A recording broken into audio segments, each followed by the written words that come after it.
శ్రోతలకు నా హృదయపూర్వక నమస్కారములు. మన శ్రోతలలో ఒకరు ప్రశ్నను పంపటం జరిగింది. ఆ ప్రశ్న, మనం వాడే వస్తువులను అర్థం చేసుకోగలుగుతున్నాము, మనని మనం ఎందుకు అర్థం చేసుకోలేకపోతున్నాము, ఎలా అర్థం చేసుకోవాలి? ఇది వారి ప్రశ్న. ఇది 100కి 100 పాళ్ళు సత్యమైన ప్రశ్న, అందరికీ అవసరమైన ప్రశ్న. ఎందుకంటే అందరం నాతో సహా నాకు తెలుసు అని జీవిస్తూ ఉంటాం. ఏం తెలుసు? మరి మనకి తెలుసు అనే భావనలో జీవించుకుంటూ వెళ్ళిపోతూ ఉంటాం. కానీ నిజంగా నాకేం తెలుసు, ఇది మనకు తెలియాల్సింది. అంటే నాకు తెలుసు, ఇప్పుడు వస్తువులను అర్థం చేసుకోగలుగుతున్నాం అంటే వస్తువులను కూడా మనం వాడే వస్తువులను వాడే విధానాన్ని అర్థం చేసుకోగలుగుతున్నాం. దాని తయారీ తెలియదు. దాని తయారీని తయారు చేసిన వాళ్ళు అర్థం చేసుకుంటారు. అర్థం చేసుకున్నారు కనుకనే ఆలోచించి తయారు చేశారు. ఊరికనే వాడటం తెలుసు మనకంతే. అలా కొందరికి తెలుసు. అయితే అసలు అది వస్తువులైనా విషయాలైనా, అంటే భౌతిక విషయాలైనా ఎలా తెలుస్తున్నాయి అంటే దాన్ని పరిశీలిస్తే, దాన్ని వాడుతుంటే నిత్యం దాని మీద దృష్టి పెట్టి ఆ వస్తువుని తెచ్చుకొని వాడుతుంటే, లేదా ఏదో ఒక వస్తువు అవసరం, దీన్ని కనుగొనాలి అని ప్రయత్నిస్తూ ఆలోచిస్తూ ఉంటే జ్ఞానానికి అందింది అది కనుగొన్న వాళ్ళకి.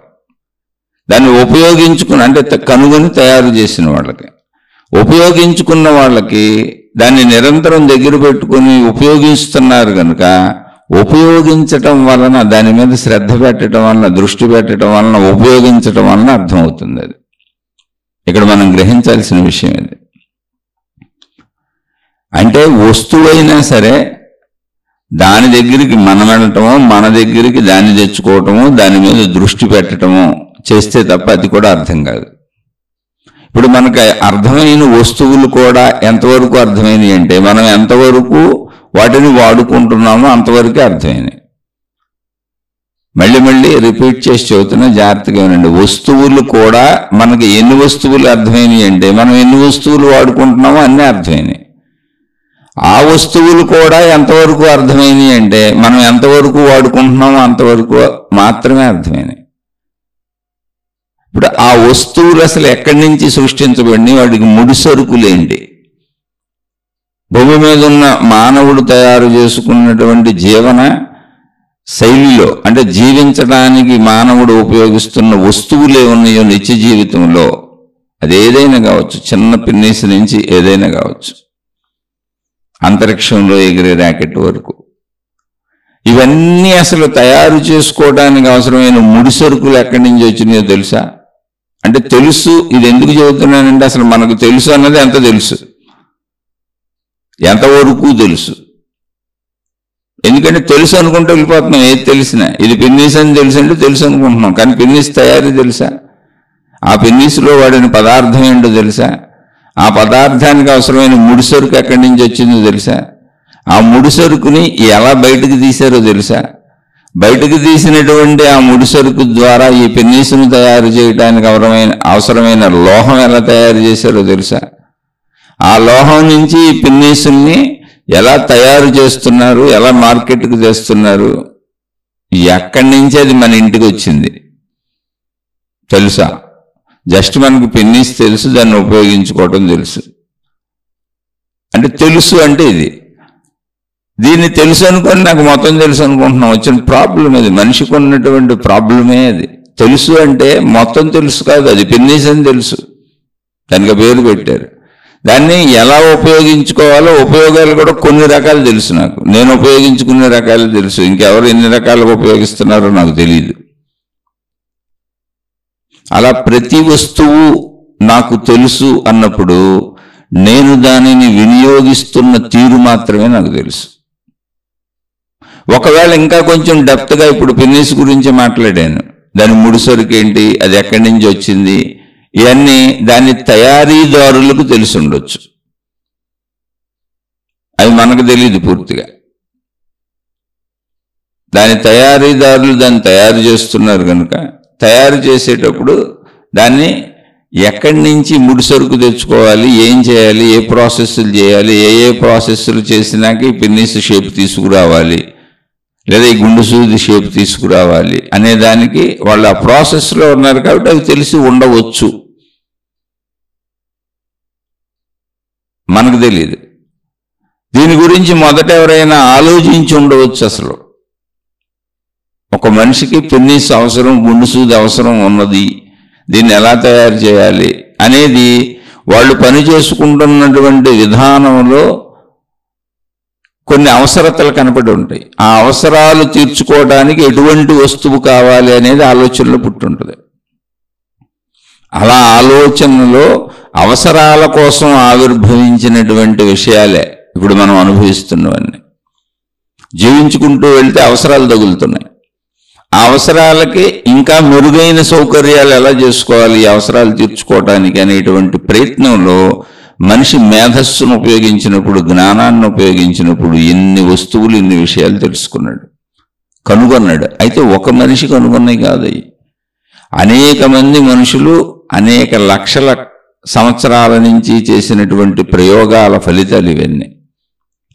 ఎప్పుడు మానవ జాతి ఏదో ఒక దాన్ని ఆవిష్కరించుకుంటూ వెళ్తుంది. ఎందుకని అవసరాలకే, ఆ అవసరాలను తీర్చుకునేటువంటి సౌలభ్యాలు, సౌకర్యాలు ఇంకా మంచిగా, ఇంకా తేలికగా, ఇంకా సౌకర్యంగా, అలా ఇంకా ఇంకా ఇంకా అంటూ ముందుకెళ్తుందంటే అలా ఆవిష్కరించినవే ఇప్పుడు ప్రపంచంలో ఉన్నవన్నీ. ఇంకా ఆవిష్కరణలు జరుగుతూనే ఉంటాయి. అంటే ఇంకా లేటెస్ట్, ఇప్పుడు ఒక పెన్నీస్ తయారు చేసి ఇంతే పెన్నీస్ అని ఊరుకోరు. ఆ పెన్నీస్ని ఇంకా మోడిఫై చేస్తూనే ఉంటారు, ఇంకా లేటెస్ట్గా మారుస్తూనే ఉంటారు, ఇంకా అందంగా, ఇంకా అద్భుతంగా పనిచేసేలా. అలా పెన్నీసులు, గుండు సూదులు ఏదైనా కూడా ఇంకా లేటెస్ట్ మోడల్స్కి వెళ్తూనే ఉంటారు. అంటే ఇప్పుడు ఉన్నదానికంటే ఇంకా మెరుగుగా దాన్ని తయారు చేస్తూ ఉంటారు. వస్తువులన్నీ అలాగే వస్తున్నాయి చూడండి, మారిపోతున్నాయి. ఎప్పటికప్పుడు అన్నీ మారిపోతున్నాయి. లేటెస్ట్ అప్డేట్ సెల్ ఫోన్లు వచ్చేస్తాయి, లేటెస్ట్ అప్డేట్ కంప్యూటర్లు వచ్చేస్తాయి, లేటెస్ట్ మోడల్స్ బట్టలు వచ్చేస్తాయి, లేటెస్ట్ మోడల్స్ చెప్పులు వచ్చేస్తాయి. అన్నీ లేటెస్ట్కి వెళ్ళిపోతూ ఉంటాయి చూడండి. ఏంటి, మానవుడు ఆలోచిస్తున్నాడు, ఆ మేధాశక్తి మనిషిలో ఉంది. అయితే ఇందులో ఎవరికైనా కనుగొనటానికి తెలియబడాలన్నా, లేదా ఉపయోగించుకుంటున్నప్పుడు వస్తువులు తెలుస్తున్నాయి అన్నా కూడా, తెలుసు అన్న పదంలో ఎంత తెలుసు అనే పదాన్ని క్వశ్చన్ వేసుకోవాలి ముందు. కానీ మనం ఏంటంటే తెలుసు అని వెళ్ళిపోతున్నాం అంతే. తెలుసు, నాకు సైకిల్ తెలుసు, పెన్నీస్ తెలుసు, మనిషి తెలుసు, చెట్టు తెలుసు, పూట తెలుసు, నేను చూసినవన్నీ తెలుసు. ఏం తెలుసు? దాని పేరు తెలుసు, ఆ వస్తువు తెలుసు, అంతే. అదే తెలియటం అంటే. ఒకసారి ఆలోచించండి, దాని వెనక తెలియాల్సింది ఎంత ఉంది అసలు. అసలు మనకు తెలుసు అన్నది తెలియటమే కాదు, అది పెన్నీస్ అని గుర్తించాం, అది సైకిల్ అని గుర్తించాం, అది మోటార్ సైకిల్ అని గుర్తించాం, ఫలానా విషయం అది, ఫలానా పదార్థం అది, ఫలానా వస్తువు అది అని గుర్తించాం దాని పేరుతో, అంతే. కానీ దాన్ని తయారీ విధానంలో ఆ వస్తువుగా అవడానికి అవసరమైందంతా తెలుసా మనకి? తెలియదు, అది కూడా తెలియదు. అయితే అది తెలియదు అంటే తెలుసుకోలేనంత అద్భుతం అదేమన్నా? కానే కాదు. దానికే విద్యలు వచ్చినాయి. భౌతిక విద్యలన్నీ కూడా అవే. మీకు ఏది కావాలంటే అది తెలుసుకోవచ్చు. ఎందుకని? భౌతిక విషయాలు కూడా అనంతంగా ఉన్నాయి. ఓన్లీ మనిషి తయారు చేసుకున్నటువంటి, తన జీవితంలో మనిషి ఉపయోగించేటువంటి, మానవ జాతి తయారు చేసుకున్నటువంటి వస్తువులు, విషయాలు, పదార్థాలు, నిత్య వినియోగంలో జీవితానికి అవసరమైనవి, లగ్జరీలకు అవసరమైనవి, ఏదైనా మనిషి ఉపయోగించుకోవడానికి తయారు చేసుకున్న విషయాలు, విధానాలు, వస్తువులు, ఇవన్నీ కూడా అనంతంగా ఉన్నాయి. అందులో మీకేం కావాలో, మీరేం తెలుసుకోవాలో దాని వైపు వెళ్ళి మీరు దాన్ని చదువుకోవచ్చు, దాన్ని నేర్చుకోవచ్చు. అవే వృత్తి, వ్యాపార, ఉద్యోగాలకు సంబంధించినటువంటి అన్ని రకాల సాధనలు. అంటే చదువులు కావచ్చు, ప్రయత్నాలు కావచ్చు, అక్కడ నేర్చుకోవటం కావచ్చు. ఏదైనా నేర్చుకోవటం అంటే మళ్ళీ చదువే ఆఖరిగా, అల్టిమేట్గా. అవే భౌతిక చదువులు. ఇవన్నీ ఏంటి? చదువుకుంటేనే తెలుస్తాయి, చదువుకోకుండా ఎలా తెలుస్తాయి అసలు?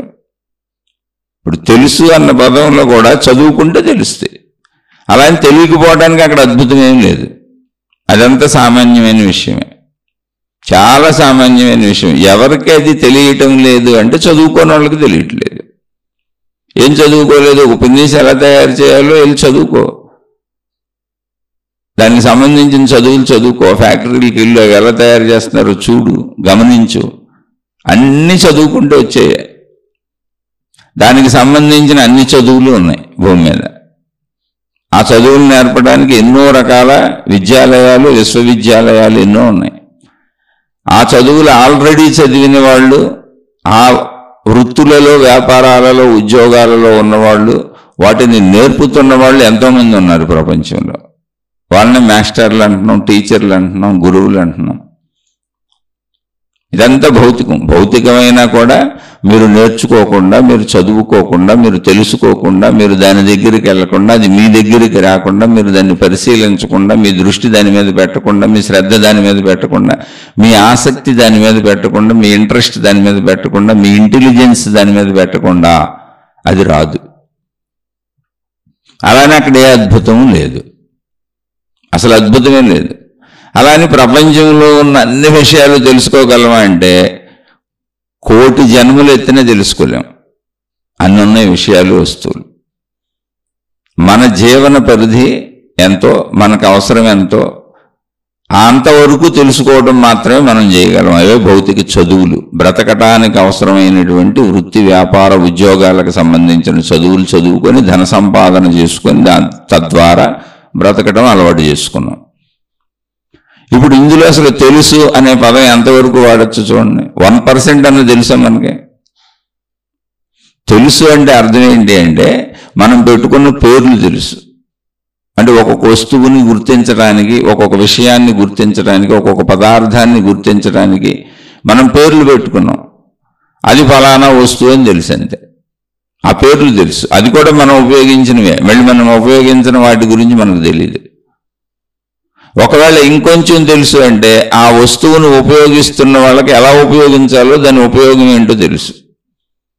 అయితే ఒక వస్తువుకు ఒకే ఉపయోగం ఉంటుందా? కాదు, అనేక మంది అనేక రకాలుగా భిన్న భిన్నంగా వాటిని ఉపయోగించవచ్చు. అది మనకు తెలియకపోవచ్చు. మనం ఉపయోగించే విధానాలే మనకు తెలుసు. అసలు ఆ వస్తువు ఉపయోగం తెలుస్తుంది, ఉపయోగించుకోవడం తెలుస్తుంది, వస్తువు పేరు తెలుస్తుంది, వస్తువు తెలుస్తుంది. కానీ దాని తయారీ విధానం తెలుసా? అసలు తెలియదు. అంటే తెలుసు అనే పదంలో తెలుసుకోవలసింది ఎంత ఉందో చూడండి. తెలుసులో తెలుసుకోవలసింది ఎంత ఉంది? తెలుసు అనే పదంలో తెలుసుకోవలసింది ఎంత ఉందో తెలిస్తే జ్ఞానము అంటారు దాన్ని. అదే అర్థం. అక్కడే వెళ్ళి దాన్ని చదువుకోవాలి. కాబట్టి ఎవరికి ఏదైనా ఎప్పుడు అర్థమవుతుంది అంటే నాకు తెలియదు అని ప్రయత్నించే వాళ్ళకి. భౌతిక విషయాలైనా, ఆధ్యాత్మిక విషయాలైనా నేను తెలుసుకోవాలి అనే ఆసక్తి ఉండాలి, శ్రద్ధ ఉండాలి, తెలివి దాని మీద పెట్టాలి, దానికి దగ్గరగా మనం ఉండాలి, మనకు దగ్గరగా అది ఉండాలి. మొత్తంగా దాని మీద మనకి అపరిమితమైనటువంటి ఆసక్తి ఉండాలి.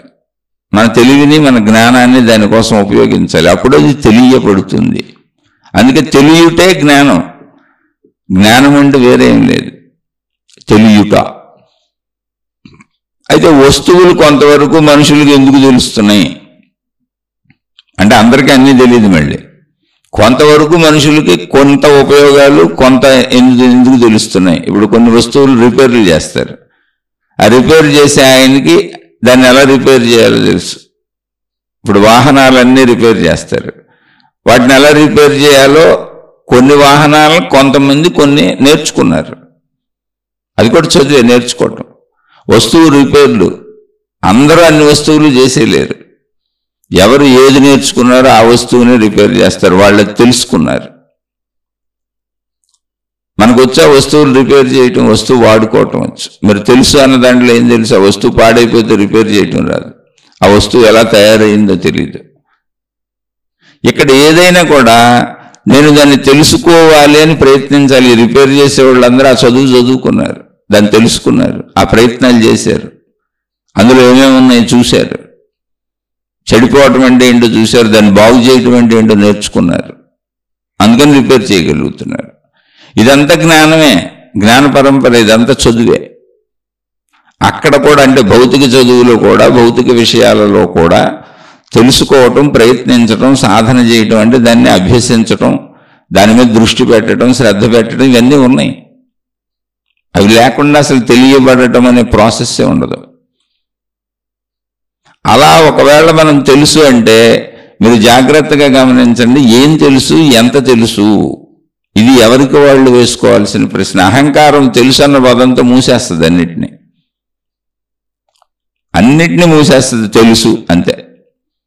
ఏం తెలుసు, ఎంత తెలుసు? అహంకారాన్ని ప్రశ్నించండి, నీకెంత తెలుసు అని. ఇప్పుడు నన్ను నేను తెలుసుకోవడం ఎలా అంటే, ఇదే మనకు సైట్ ఉంది అంటే దృష్టి ఉంది, ఇన్సైట్ లేదు, లో దృష్టి లేదు. లో దృష్టి అంటే మనలోకి మనం చూసుకోవడం అనే ఆధ్యాత్మిక సాధన కాదు, అసలు దేన్ని లోతుగా పరిశీలించే దృష్టి లేదు. కొన్ని పరిశీలించాలా అలా అంటే అసలు భౌతిక వస్తువులన్నీ అలా పరిశీలించుకుంటూ వెళ్తే నువ్వు 1,000,000 జన్మలు ఎత్తినా కుదరదు. ఎందుకని ఆల్రెడీ తయారైపోయినాయి, అనంతంగా ఉన్నాయి, ఎన్ని ఉన్నాయో తెలియదు. ఎన్ని వాడినా మనం ఇంకా వాడవలసినవి ఉన్నాయి. అందుకే మనిషికి కోరికలు తీరట్లేదు. పోనీ అక్కడికి ఆగినవా అంటే లేదు, మళ్ళీ కొత్తవి తయారు చేస్తూనే ఉన్నారు. కాబట్టి ఎప్పటికీ ఇది అనంత ప్రాసెస్. ఈ ప్రాసెస్ ఆగదు. కాబట్టి నువ్వు 1,000,000 జన్మలే కాదు, కోట్ల కోట్ల కోట్ల కోట్ల జన్మలు ఎత్తినా తెలుసుకోవటం కుదరదు. ఎందుకంటే ఎప్పటికీ మళ్ళీ కొత్తవి వస్తూనే ఉంటాయిగా. మన ఆయువు పరిమితి. అందుకని తెలుసు అనే పదంలో అసలు తెలుసుకోవలసింది ఎంత ఉందో చూడండి. తెలుసుకోవడం అనేది ఎప్పటికీ పూర్తవదు.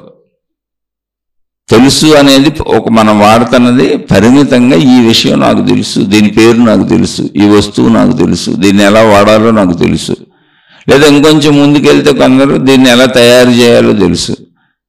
ఇంకొంచెం ముందుకెళ్తే కొందరికి దీని ముడిసరుకు ఎక్కడి నుంచి వచ్చిందో తెలుసు. అందుకని ముందు తెలుసు అనే మాయలోంచి బయటకు వచ్చేయండి. తెలుసు అనే మాయలోంచి బయటకు వచ్చి ఆ తెలుసు అనేది అహాన్ని పెంచుతూ ఉంటుంది. ఎక్కడైనా సరే ప్రమాదమేది.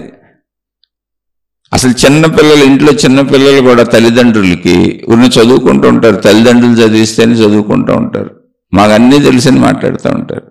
కొంచెం టీనేజ్ దాకా వచ్చిన పిల్లలైతే మొత్తం వాదోపవాదాలు, ఘర్షణలు, అందరూ వాదోపవాదాలే. ఇంట్లో ఘర్షణలన్నిటికీ కారణం ఏంటో తెలుసు అన్న భావన. నాకు తెలుసు, నువ్వు చెప్పేది ఏంటని. ఎవరికి ఎంత తెలుసు, ఆ తెలుసు దగ్గర సంపూర్ణంగా అర్థం చేసుకోగలిగితే నన్ను నేను తెలుసుకోవటం వస్తుంది, అన్నిటినీ తెలుసుకోవటం వస్తుంది. నేను తెలుసుకునేది ఎప్పుడు పరిమితే. అది వస్తువు గురించి అయినా, అది దేవుడి గురించి అయినా, మతం గురించి అయినా, మార్గం గురించి అయినా, గురువు గురించి అయినా, నా గురించి అయినా. ఇప్పుడు ఆ వస్తువుల గురించి తెలుసుకుంటున్నాం అన్నారే, అది కూడా తప్పే. ముందు దాన్నే కొట్టేయాలి. అసలు మనకేం తెలియదు. ప్రపంచం గురించి కూడా, సృష్టి గురించి కూడా మనకేం తెలియదు. మనకు తెలుసు అన్నది 1% అంతే. దాని పేరు, దాని ఊరు అంతే తెలుసు మనకు, దాని ఉపయోగం. ఇంకొంచెం ముందుకెళ్తే పోయింది దాని తయారీను. ఇలాంటి కోటాను కోట్లు ఉన్నాయి. ఏం తెలుసు మనకు? అసలు ఉన్న వస్తువులే తెలియదు ఎన్ని ఉన్నాయో భూమి మీద. అనేక దేశాలలో అనేక రకాలుగా అనేక వస్తువులు తయారు చేసి ఉపయోగించుకుంటున్నారు. మనకేం తెలుసు అసలు ఎక్కడే ఉన్నాయో. అంటే ఇదంతా ఎందుకు చెబుతున్నానంటే, తెలుసు అనే పదాన్నిలో ఇరుక్కుపోబాకండి. తెలుసు అన్న పదమే మాయ. తెలుసు అని అనిపించటమే మాయ. తెలుసు అని అనిపించటమే అజ్ఞానం. తెలిసిందే నిజమని అనిపించటమే అహంకారం, అజ్ఞానం, మాయ, మిథ్య. మనం చేసుకుంటున్న మోసం అది. అసలు నీకు భౌతిక ప్రపంచంలోనే ఏమీ తెలియదు.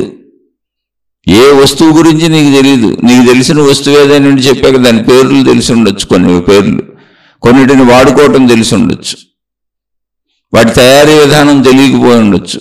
కొందరికి కొన్ని వస్తువుల తయారీ విధానం కూడా తెలిసి ఉండొచ్చు. దాని ముడి సరుకులు ఏంటో తెలియకపోయి ఉండొచ్చు. ఎలా వచ్చినాయి, ఎక్కడి నుంచి వచ్చినాయో తెలియకపోయి ఉండొచ్చు. ఇంకొందరికి అది కూడా తెలిసి ఉండొచ్చు. కానీ అందరికీ అన్నీ తెలియదు, తెలిసే అవకాశమే లేదు. ఏ ఒక్కరికి మొత్తం తెలిసే అవకాశం అస్సలు లేదు. ఏంటి భౌతికంలో అసలు తెలిసే అవకాశం లేదు. అప్పుడు తెలుసు అన్న పదంలో తెలిసింది ఎంత, ఇది తెలిస్తే మనిషి శాంత చిత్తుడైపోతాడు. ఎందుకో తెలుసా? తన పరిమితి తనకు అర్థమైపోద్ది. తన పరిమితి తనకు అర్థమైపోతుంది. నేను ఎంత ప్రయత్నించినా నాకు తెలిసింది అణువు అంతా, చిన్న ధూళి కణం అంతా, ఓ మట్టి రేణువు అంతా, ఒక ఇసుక రేణువు అంతా ఇంత విశ్వంలో. దాన్ని పట్టుకొని తెలుసు తెలుసు తెలుసు అని అహంకారాన్ని పెంచుకొని విర్రవీగిపోవటం ఏంటని కామైపోతాడు. ఎవరికి ప్రశాంతత వస్తుంది, ఎవరిలో నిశ్శబ్దత వస్తుంది, ఎవరిలో మౌనం వస్తుంది, ఎవరిలో దానంతటది ఒక చక్కటి ఆగిపోవాలి, ఆగిపోయే స్థితి, దానంతటది ఆగిపోయే స్థితి, ప్రయత్నంతో కాదు వస్తుంది. అంటే తెలుసులో తెలిసింది ఎంతో, నాకు తెలిసింది ఎంతో పరిశీలనతో అర్థమైన వాళ్ళకి. కానీ తెలుసు అనుకున్న వాడికి ఇంకేం చెబుతాం? అసలు అర్థం అవడమే లేదుగా, ముందుకెళ్ళిపోతున్నారుగా. తెలుసు అన్న ఒక్క చిన్న పదాన్ని పట్టుకొని ముందుకెళ్ళిపోతున్నారు మనుషులంతా. అందుకే ప్రతి మనిషికి మధ్య ఘర్షణ వస్తానే ఉంటుంది. అసలు ఘర్షణ రాకుండా ఉండదు. ఘర్షణలన్నింటికీ కారణం ఏంటో తెలుసు? అసలు నేను మీతో ఎందుకు ఘర్షణ పడతాను? ఒక మనిషితో ఎందుకు ఘర్షణ పడతాడు? ఒక భార్యాభర్తకు మధ్య ఘర్షణ ఎందుకు వస్తుంది? తండ్రి బిడ్డలకు మధ్య ఘర్షణ ఎందుకు వస్తుంది? చాలా దగ్గర సంబంధాలు కదా, ఒకళ్ళ కోసం ఒకళ్ళు బతుకుతారు కదా, ఆ బ్రతకటానికే కదా వాళ్ళు ఉన్నారు. మరెందుకు ఘర్షణలు వస్తున్నాయి? మరెందుకు అసంతృప్తులు వస్తున్నాయి? మరెందుకు సంతృప్తిగా జీవించలేకపోతున్నాం? ఎంత జీవించినా సంతృప్తి ఎందుకు ఉండట్లేదు? తృప్తి ఎందుకు కలగట్లేదు? అంటే తెలుసు అన్న దాంట్లో తెలిసింది లేదు, డొల్లది. తెలుసు అన్న పదమే డొల్ల, లోపల ఏం సరుకు లేదు, ఖాళీ డబ్బా అది. కానీ తెలుసు అనుకుంటున్నాం. ప్రాబ్లం అక్కడ ఉంది. ఏమీ తెలీదు, తెలుసు అనుకుంటున్నాం. అందుకని ఏమి తెలుసు, ఎంత తెలుసు, ఎంతవరకు తెలుసు, ఇది జ్ఞానం, ఇది విచక్షణ. మిమ్మల్ని మీరు తెలుసుకోక్కర్లేదు. ఇప్పుడు ప్రశ్న వేసినటువంటి వారు చెప్పింది ఏంటి? భౌతిక వస్తువులను తెలుసుకోగలుగుతున్నాం, మనని మనం ఎందుకు తెలుసుకోలేకపోతున్నాం? అసలు భౌతిక వస్తువులను కూడా తెలుసుకోలేకపోతున్నాం. పూర్తిగా వాటి గురించి తెలియదు. మీరు ఏది పూర్తిగా తెలుసుకోగలిగినా మిమ్మల్ని మీరు కూడా తెలుసుకోగలుగుతారు. అన్నిటికంటే ఈజియెస్ట్ విషయం ఏంటి ఇక్కడంటే, నేను భౌతిక వస్తువుల్ని తెలుసుకోలేను, భౌతిక విషయాలని తెలుసుకోలేను, భౌతికంగా బయట కనపడుతున్న ప్రపంచాన్ని తెలుసుకోలేను, నా ఎదురుగా ఉన్న మనుషుల్ని తెలుసుకోలేను, జంతువుల్ని తెలుసుకోలేను, చెట్లని తెలుసుకోలేను. మొత్తం ఈ ప్రపంచంలో అసలు నేను దేన్ని కనపడుతున్న దాన్ని, వినపడుతున్న దాన్ని, శబ్దస్పర్శ రూపరస గంధములకు అనువుగా ఉన్న దేన్ని తెలుసుకోలేను. సంపూర్ణంగా దేన్ని తెలుసుకోవడం నా వల్ల కాదు. పోనీ మనుషులు తయారు చేసుకున్న వస్తువులను కూడా నేను పూర్తిగా తెలుసుకోలేను. ఇప్పుడు అది బస్సు అని తెలుసు, అది రైలు అని తెలుసు, అది విమానం అని తెలుసు, ఇది ర్యాకెట్ అని తెలుసు. ఎక్కడో బొమ్మ చూశాను, ర్యాకెట్ని అయితే దగ్గర నుంచి కూడా చూడలేదు. చాలామంది అసలు విమానాలను దగ్గర నుంచి చూసి ఉంటారు కూడా. అలా వాహనాల పేర్లు తెలుసు, వాహనాలు తెలుసు, పళ్ళు ఫలాలు కొన్ని తెలుసు, ఆహార ధాన్యాలు కొన్ని తెలుసు, ఇది పలానా ఊరని తెలుసు, ఇది పలానా రోడ్డు అని తెలుసు. అలా అందరికీ కొన్ని తెలుసు, కొంత తెలుసు. కానీ దాన్ని పూర్తిగా తెలియదు. ఆ వస్తువు తయారీ తెలియదు, ఆ విమానం ఎలా తయారు చేస్తారో తెలియదు, అది ఎందుకు ఎగురుతుందో తెలియదు, దానిలో ఉన్న విజ్ఞానం ఏంటి, గాలిలో ఒకటి ఏ ఆధారత లేకుండా ఎగరడానికి అవసరమైన ఆధారమైన విజ్ఞానం ఏంటి తెలియదు. అదే సైన్స్. అది చదువుకున్న వాళ్ళకి తెలుస్తుంది. అంటే భౌతికంగా కూడా నాకు తెలియదు, మళ్ళీ తెలుసు అనుకుంటున్నాను నేను. అదే ప్రాబ్లం. టికెట్ కొనుక్కొని, లేదా ఒక వాహనం, ఒక సైకిల్ కొనుక్కొని, ఒక మోటార్ సైకిల్ కొనుక్కొని, ఒక కారు కొనుక్కొని, టికెట్ కొనుక్కొని విమానం ఎక్కేసి నాకు అన్నీ తెలుసు అనుకుంటున్నా. రైలు ఎక్కేసి, బస్సు ఎక్కేసి ఏం తెలుసు? వాటి పేర్లు తెలుసు నీకు, వాటి పేర్లు తెలుసు అంతే, అంతకు మించి ఏమీ తెలియదు. అది తెలియటం అని ఎవరన్నారు? అసలు అది అసలు తెలియటమే కాదు, పేరు తెలియటమా? అస్సలు కాదు. కానీ ఇదంతా తెలుసు అనుకుంటున్నాం చూడండి మనం. అక్కడ ప్రాబ్లం వచ్చింది. మొత్తం 100%. ఇప్పుడు మనం ఒక విమానం ఎక్కి కూర్చున్నాం, బస్సు ఎక్కి కూర్చున్నాం, ఒక రైలు ఎక్కి కూర్చున్నాం, లేదా ఒక రోడ్డు మీద నడుచుకుంటూ వెళ్తున్నాం. అసలు ఈ కూర్చున్న విమానం నాకు తెలుసు అంటే ఏం తెలుసు? ఆ సీట్ ఎలా తయారైందో తెలుసా? అది ఎక్కడి నుంచి వచ్చిందో తెలుసా? దానికి ముడి సరుకు ఏంటో తెలుసా? దాన్ని ఎలా తీశారో తెలుసా? ఎలా తయారు చేశారో తెలుసా? ఆ విమానం ఎలా ఎగురుతుందో తెలుసా? ఈ బస్సు ఎలా నడుస్తుందో తెలుసా? ఈ రైలు ఎందుకు వెళ్తుందో, ఎలా వెళ్తుందో తెలుసా? దాని పార్ట్లన్నీ ఎలా అసెంబ్లీ చేసి దాన్ని ఎలా తయారు చేశారో తెలుసా? ఈ రోడ్లు ఎలా వేసారో తెలుసా? దానికి ముడిసరికి ఎక్కడి నుంచి వచ్చిందో తెలుసా? వీటన్నింటి కోసం ఎంతమంది ఎంతకాలాలు తపస్సులు చేసి, ఎన్ని ప్రయోగశాలల్లో ప్రయోగాలు చేసి, ఎంతమంది బుర్రలు బద్దలు కొట్టుకుంటే అది వచ్చిందో తెలుసా బయటికి? ఆవిష్కరణ మనిషి తలలోంచి వచ్చింది. ఇంతకీ చిత్రమైన విషయం ఏంటంటే ఇవన్నీ మనిషి తలలోంచి పుట్టినవే. కానీ మనుషులందరూ ఎప్పటికీ వీటి గురించి తెలుసుకోలేరు. ఎవరో వాటి గురించి విపరీతమైనటువంటి శోధన పరిశోధన దాని మీదే దృష్టి పెట్టుకున్న వాళ్ళు ఒక్కొక్కళ్ళు ఒక్కొక్క ఐటెంలో ఏమన్నా లేదా కొంతమంది కలుపుకొని తయారు చేయగలిగి ఉంటారు. అవి ఇంకా ముందుకు వెళ్తానే ఉన్నాయి, ఇంకా ముందుకు వెళ్తానే ఉన్నాయి, ఇంకా ముందుకు వెళ్తాయి కూడా. ఇవన్నీ మనిషి తలలోంచే వచ్చినాయి. మనిషికి అన్నిటికంటే తేలికైన విషయం ఏంటో తెలుసా? భౌతికాన్ని తెలుసుకోవటం కంటే తనను తాను తెలుసుకోవడమే తేలికైన విషయం. మీరు భౌతికం చాలా తేలికైన విషయం అనుకుంటున్నారు. కాదు, ఊరిన కళ్ళ ముందు కనపడే అలా ఉంటుంది తప్ప కళ్ళ ముందు కనపడుతుంది అసలు ఏంటో మనకు అర్థం కాదు. ఎందుకు ఉందో అర్థం కాదు, ఎందుకు తయారైందో అర్థం కాదు, దాని ఉపయోగం ఏంటో అర్థం కాదు. ఈ సృష్టి అంతా అసలు ఇలా ఎందుకుందో తెలియదు. మనం చేసుకున్న వస్తువులు కూడా ఇది అవసరాలకి బ్రతకడానికి చేసుకున్నాం తప్ప ఎందుకు పుడుతున్నాం, ఎందుకు బ్రతుకుతున్నాం, ఎందుకు చచ్చిపోతున్నామో తెలియదు. దానికి ఆన్సర్స్ లేవు. అసలు ఆన్సర్సే లేని జీవితంలో నువ్వు తయారు చేసుకున్న వస్తువులకు అసలు ఉపయోగం ఉందా? ఉన్నాను కాబట్టి అవి కావాలని కోరుకుంటున్నాయి, ఇంద్రియ సుఖాలకు అనుభవిస్తున్నాయి. అసలు ఎందుకు అనుభవిస్తున్నానో కూడా తెలియదు.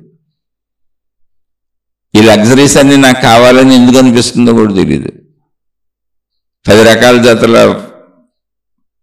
చెప్పులు, 10 రకాల జాతల బూట్లు, 10 జతల బూట్లు, 10 జతల చెప్పులు, రకరకాల వెరైటీలు. దేశమంతా తిరిగేయాలి, జీవితాన్ని ఎక్స్ప్లోర్ చేయాలి, ఆనందించాలి, దూకేయాలి, చిందులేయాలి, గంతులేయాలి. బాగానే ఉంది, చెయ్యి ఇదంతా. కానీ అసలు ఎందుకు పుట్టాం, ఎందుకు చనిపోతున్నామో తెలియదు. మధ్యలో జీవితంలో ఉన్నాయి, కాసేపు గంతులేసి వెళ్ళిపోతున్నాయి. దొరికినవన్నీ అనుభవించేసి తెలుసు అనుకొని వెళ్ళిపోతున్నాయి. ఏం తెలుసు? అసలు కనపడుతుంది, వినపడుతుంది అంటే శబ్ద స్పర్శ రూప రస గంధములు. రసం అంటే రుచి, గంధం అంటే వాసన. వీటన్నింటికి అనుకూలమైన అసలు ఇక్కడ ఎందుకు ఉన్నాయో తెలియదు, ఎవరు ఉంచారో తెలియదు. ఇవన్నీ భావనలు నాలో అనుభవించాలని ఎందుకు పుడుతుందో తెలియదు. అసలు నాలో పుట్టేది నాకు తెలియదు. మళ్ళీ అనుభవం ఆటకుండా కోరికలుగా మారిపోయి పరుగులు తీస్తానే ఉంది, అది తెలియదు. ఊరికనే ఆ ఆలోచనలు పట్టుకు ముందుకు పోయి, కోరికలు పట్టుకు ముందుకు పోయి, ఆ వస్తువుల కోసం ప్రయత్నించి దొరికిన వాటిని అనుభవించి, దొరికితే సుఖమని, దొరకపోతే దుఃఖమని ఎలాగోలా ప్రయత్నించుకుంటూ అడ్డకోలు మార్గాల్లో మంచి మార్గాల్లో వెళ్తూ తెలుసు తెలుసు తెలుసు అనుకుంటున్నా. ఇందులో తెలిసింది 1% కూడా లేదు. ఎప్పటికైతే తెలియదు కూడా.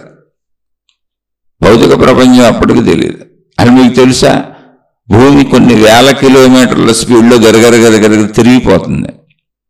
ఇప్పుడు మనం ఒక బస్సులో వెళ్తున్నాం, ఒక ట్రైన్లో వెళ్తున్నాం, ఒక విమానంలో వెళ్తున్నాం. కదలిక తెలుసు మనకి, వెళ్తున్నామని తెలుసు మనకి.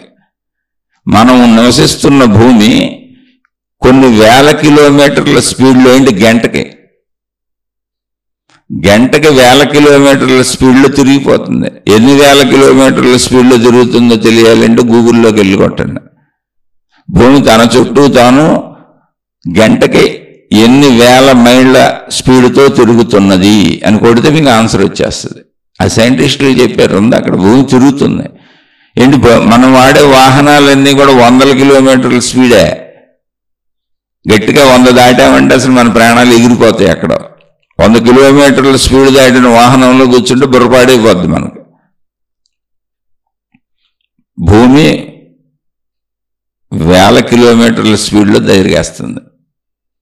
ఇంక ఊహించటానికి కూడా వీలు లేదు. ఒక 1000 కిలోమీటర్ల స్పీడ్ అంటే ఊహించగలం అసలు ఎంత స్పీడ్తో తిరుగుతుందో. అంత స్పీడ్తో తిరుగుతుంది భూమి. అది గూగుల్లో కొట్టండి. అలా తన చుట్టూ తాను తిరుగుతూ మళ్ళీ సూర్యుడు చుట్టూ తిరుగుతుంది. తన చుట్టూ తాను తిరుగుతుంది, ఎంత స్పీడ్లో తిరుగుతుంది అది గూగుల్లో కొట్టండి, ఆన్సర్ వస్తుంది. అలా సూర్యుడు చుట్టూ తిరిగేటప్పుడు ఎంత స్పీడ్లో తిరుగుతుంది. 2 స్పీడ్లు వేరువేరుగా ఉంటాయి. ఆ స్పీడు వేరుగా ఉంటుంది. కొట్టండి ఎన్ని వేల కిలోమీటర్ల స్పీడ్లో తిరుగుతుంది. అండ్ గంటకి నేను చెబుతున్నా. తెలుసా ఆ విషయం మనకి? మనకేం తెలియదు, భూమి కదలదని అలా ఉందని హాయిగా నిశ్చలంగా పనులు చేసుకుంటూ వెళ్తాం. మనకు తెలుసు అన్న దాంట్లో తెలియంది ఎంత ఉందో మొత్తం తెలియందే ఉంది. మరి తెలుసు అన్న పదం ఏంటి అంటే వ్యావహారిక సత్యములలో తెలుసు అంతే. ఈయన మా నాన్నని తెలుసు, ఈయన మా అమ్మని తెలుసు, వీళ్ళు నా అక్క చెల్లెళ్ళని తెలుసు, వీళ్ళు నా అన్నదమ్ములని తెలుసు, నేను నాకు తెలుసు, ఇది నా పేరుని తెలుసు, ఇది నా శరీరం అని తెలుసు, ఇది మా ఇల్లు అని తెలుసు, ఇది మా ఊరు అని తెలుసు అంతే. అలా పైన తెలుసు. నాకు తెలిసిందంతా నేను పెట్టుకున్న వ్యావహారిక సత్యాలు, పేర్లు, ఊర్లు, నామరూపాలు. కంటికి ఎలాగో కనపడుతుంది కాబట్టి ఆ కనపడేది తెలుసు అనుకుంటున్నా. కానీ కనపడేది అక్కడ ఎందుకుందో నాకేం తెలుసు, ఎలా ఉందో నాకేం తెలుసు, ఆ కనపడే దాని యొక్క ఉపయోగాలు ఏంటి, నిరుపయోగాలు ఏంటి నాకేం తెలుసు. మొత్తం సృష్టిని చూడండి, తెలీదు. మీరు ఇలా చూసుకుంటూ వెళ్తే ఆన్సర్ ఎప్పుడు తెలియదని వస్తుంది. తెలుసు అని వచ్చే ఆన్సర్ అహంకారాన్ని పెంచుతుందే, చాలా పరిమితం ఇది. అదే అహం. ఆ తెలుసు అన్న చోట అహం స్టార్ట్ అయింది. తెలుసు అనే విషయాన్ని తెలియదు అనే విషయం కింద కన్వర్ట్ చేసుకుంటే, అంటే పరిశీలించి, నువ్వేం మార్చుకోక్కర్లే, ఎంత తెలుసు నాకు అని నువ్వు ఆ క్వశ్చన్ వేసుకుంటే వెళ్ళి ఏమీ తెలియదని ఆన్సర్ వస్తుంది. అసలు నాకు తెలిసిందంతా పై పేర్లు అయ్యే అంతే. ఈయన మా నాన్నని తెలుసు, కానీ మా నాన్న ఎందుకున్నాడు నాకేం తెలుసు, అసలు ఆయన శరీరం ఎలా ఎందుకుందో నాకేం తెలుసు, ఎన్ని మార్పులు చెందుతూ మా నాన్నగా ఏం దశకు వచ్చిందో నాకేం తెలుసు, అసలు మనుషులు భూమి మీదకి ఇలా ఎందుకు వస్తున్నారు, ఈ తయారీ విధానం ఎవరు పెట్టారో నాకేం తెలుసు. అలా మా నాన్న మా అమ్మ మూలానికి వెళ్ళిపోతే ఏమీ తెలియదు. నాకు తెలిసింది పైన పేర్లు. నాన్న అంటే నాన్న నన్ను పోషించారు, అమ్మ అంటే అమ్మ, వీళ్ళు నాకు చిన్నప్పటి నుంచి పెంచి నేను మీ అమ్మనరా మీ నాన్నరా అని చెప్పారు, వాళ్ళు చెప్పారు, నాకు అదే తెలుసు. కానీ దాంట్లో మూలం తెలియదు, సత్యం తెలియదు, దాని ఆధారత తెలియదు. అంటే ఇదంతా ఎందుకు చెబుతున్నానంటే ఇదే ఆధ్యాత్మికం. ఇక్కడ భౌతికం ఆధ్యాత్మికం విడివిడిగా రెండు లేవు. వస్తువులు, మనుషులు, పదార్థాలని విడివిడిగా ఏమి లేవు, అన్నీ ఒకటే. దేన్ని పరిశీలించి మూలానికి వెళ్ళినా నువ్వు ఆధ్యాత్మికానికి వస్తావు. ఆధ్యాత్మికం అంటే అంతరంగం, దాని లోపలదే.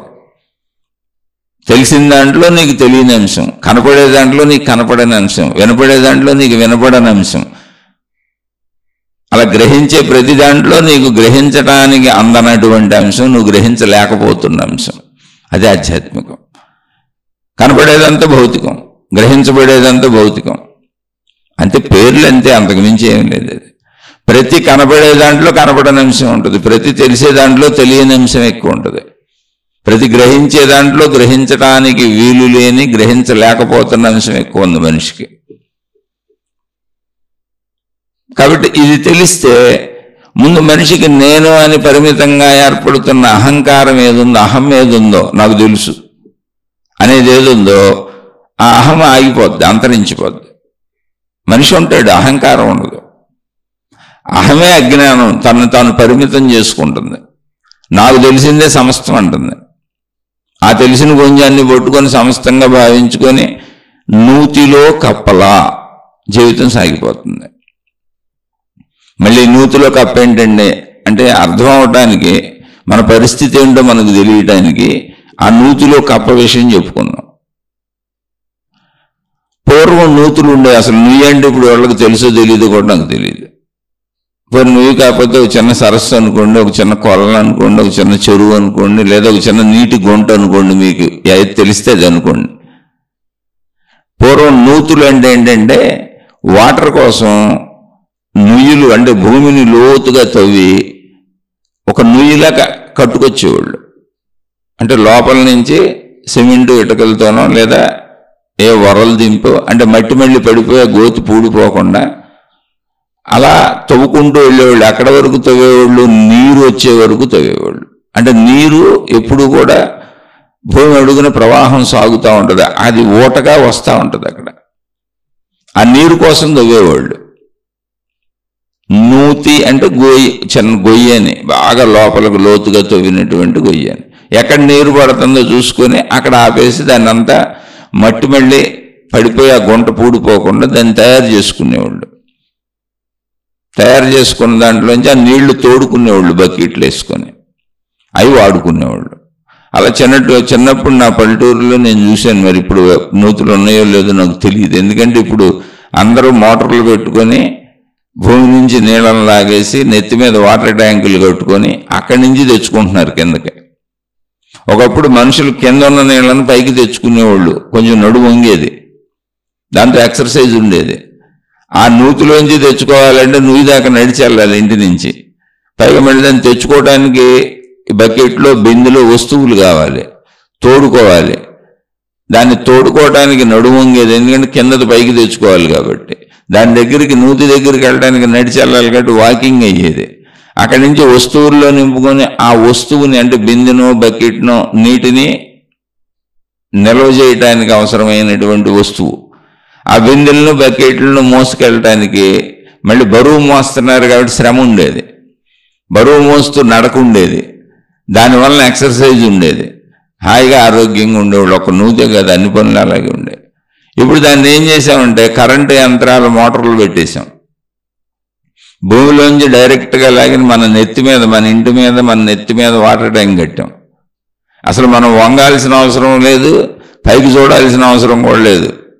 అంటే వంగాల్సిన అవసరం లేదు, సాగాల్సిన అవసరం లేదు. అయ్యే వచ్చి మన మీద పడిపోతాయి. ఏమాత్రం శ్రమ లేకుండా తయారు చేసుకున్నాం. ఇది డెవలప్మెంట్ అంటే. ఆ విషయం మనకు తెలుసు, నాకు తెలుసు. అంటే అది మా వాటర్ ట్యాంకులో నీళ్లు ఉన్నాయి, మోటార్ వేసుకుంటే ట్యాంకు నిండిపోద్ది, మోటార్ వేసుకుంటే ట్యాంకు నిండుద్ది. అవన్నీ అమ్ముతారు, మోటార్లు అమ్ముతారు, పైపులు అమ్ముతారు, ప్లంబర్లు ఉంటారు, అవి ఫిట్టింగ్ చేస్తారు. భూమిలోంచి నీళ్ళని తీయడానికి అవసరమైన డ్రిల్లింగ్ మిషన్లు ఉంటాయి, వాళ్ళు వస్తారు, అది తీసేస్తారు, అన్నీ ఏర్పాటు చేసేస్తారు, డబ్బులు ఇస్తే సరిపోద్ది.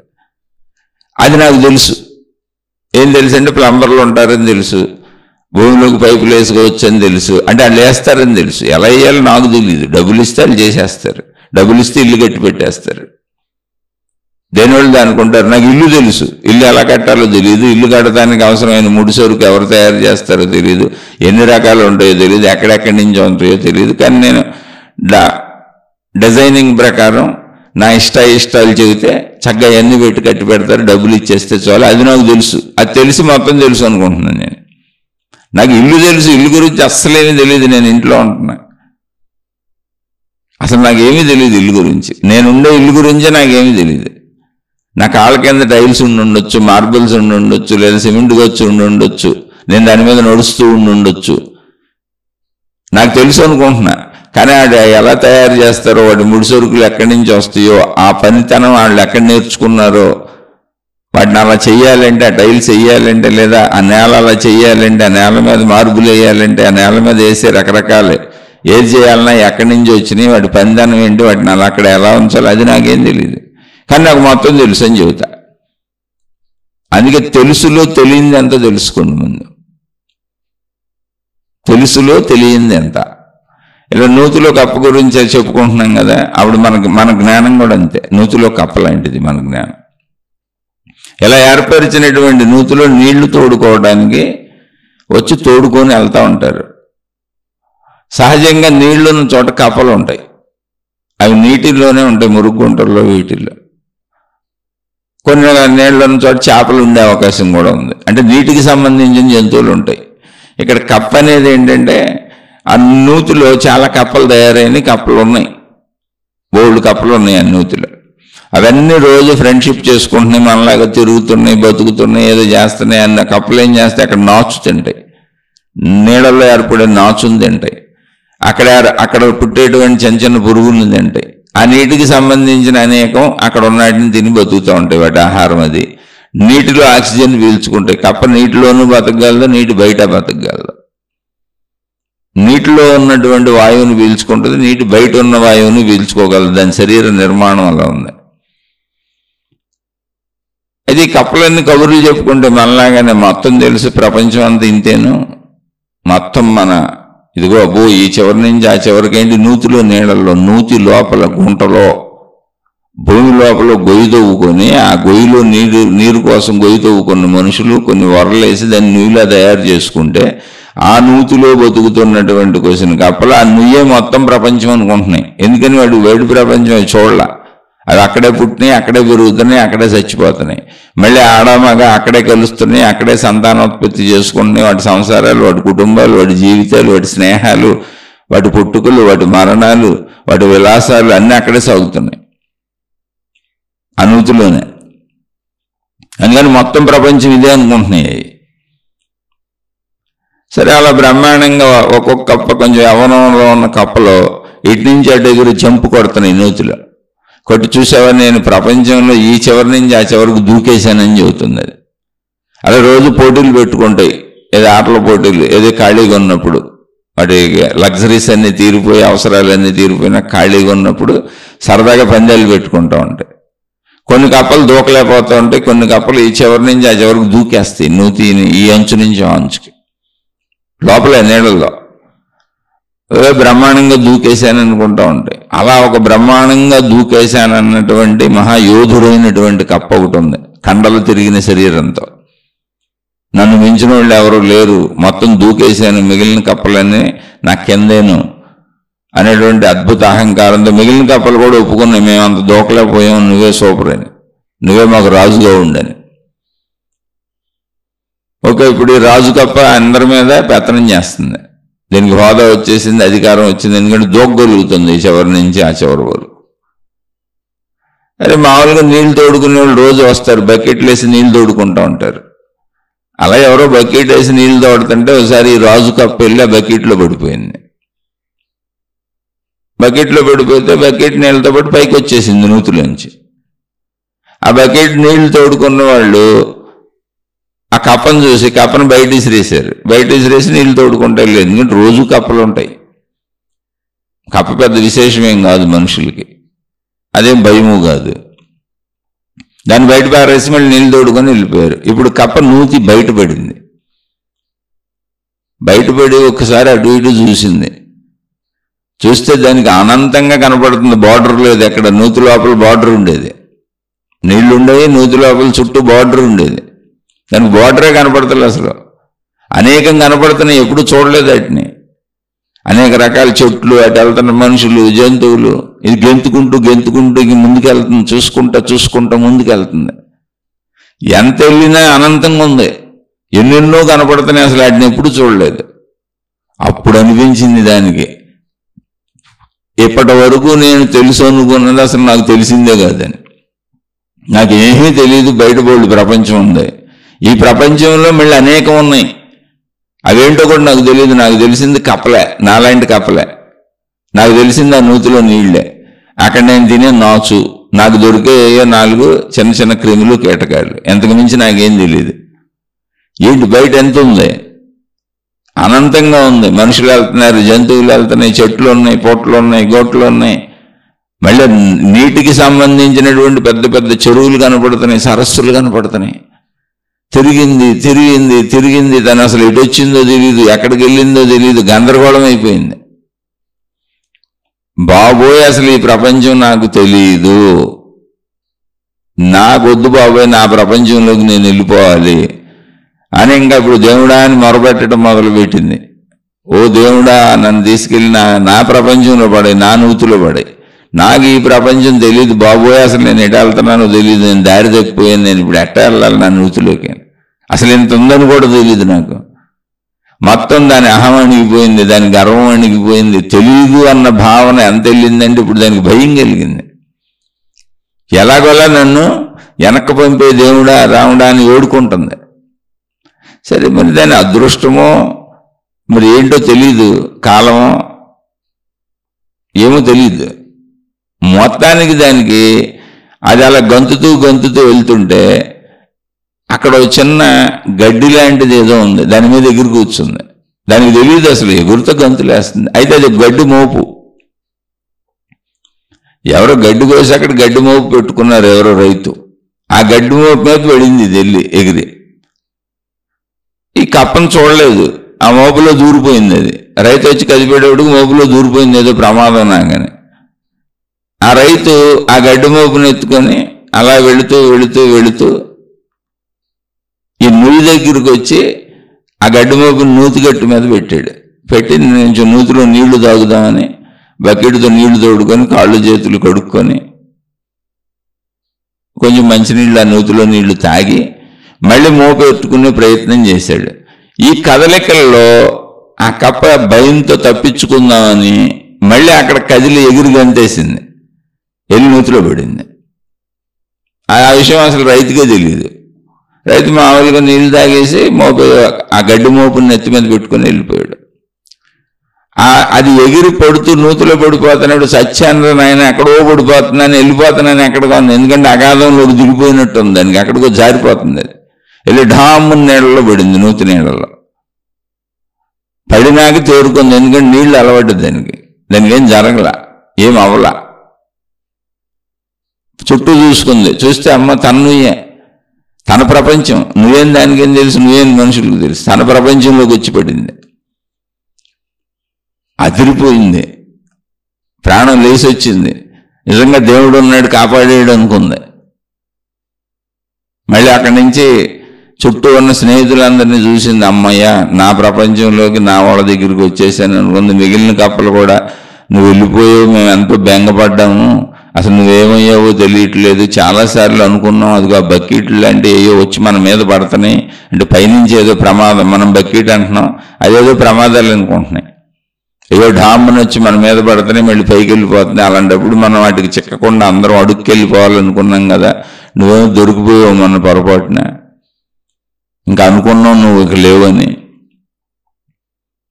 ఇంకా అలా వెళ్ళి నువ్వేవి తిరిగి రాలేదు, పొరపాటుగా అలా చిక్కి మన మీద ఏదో దండయాత్రలు జరుగుతున్నాయి, పైనుంచి ఏదో ఆయుధాలు ఏవో పడుతున్నాయి, అలా వాటికి దొరికి వెళ్ళిపోయినవేవి ఇంతవరకు తిరిగి రాలేదు, నువ్వు ఒక్కదానివే తిరిగి వచ్చింది. ఎవరో మన అలా చంపేస్తున్నారు అనుకుంటున్నావు, నువ్వు చనిపోలేదన్నమాట.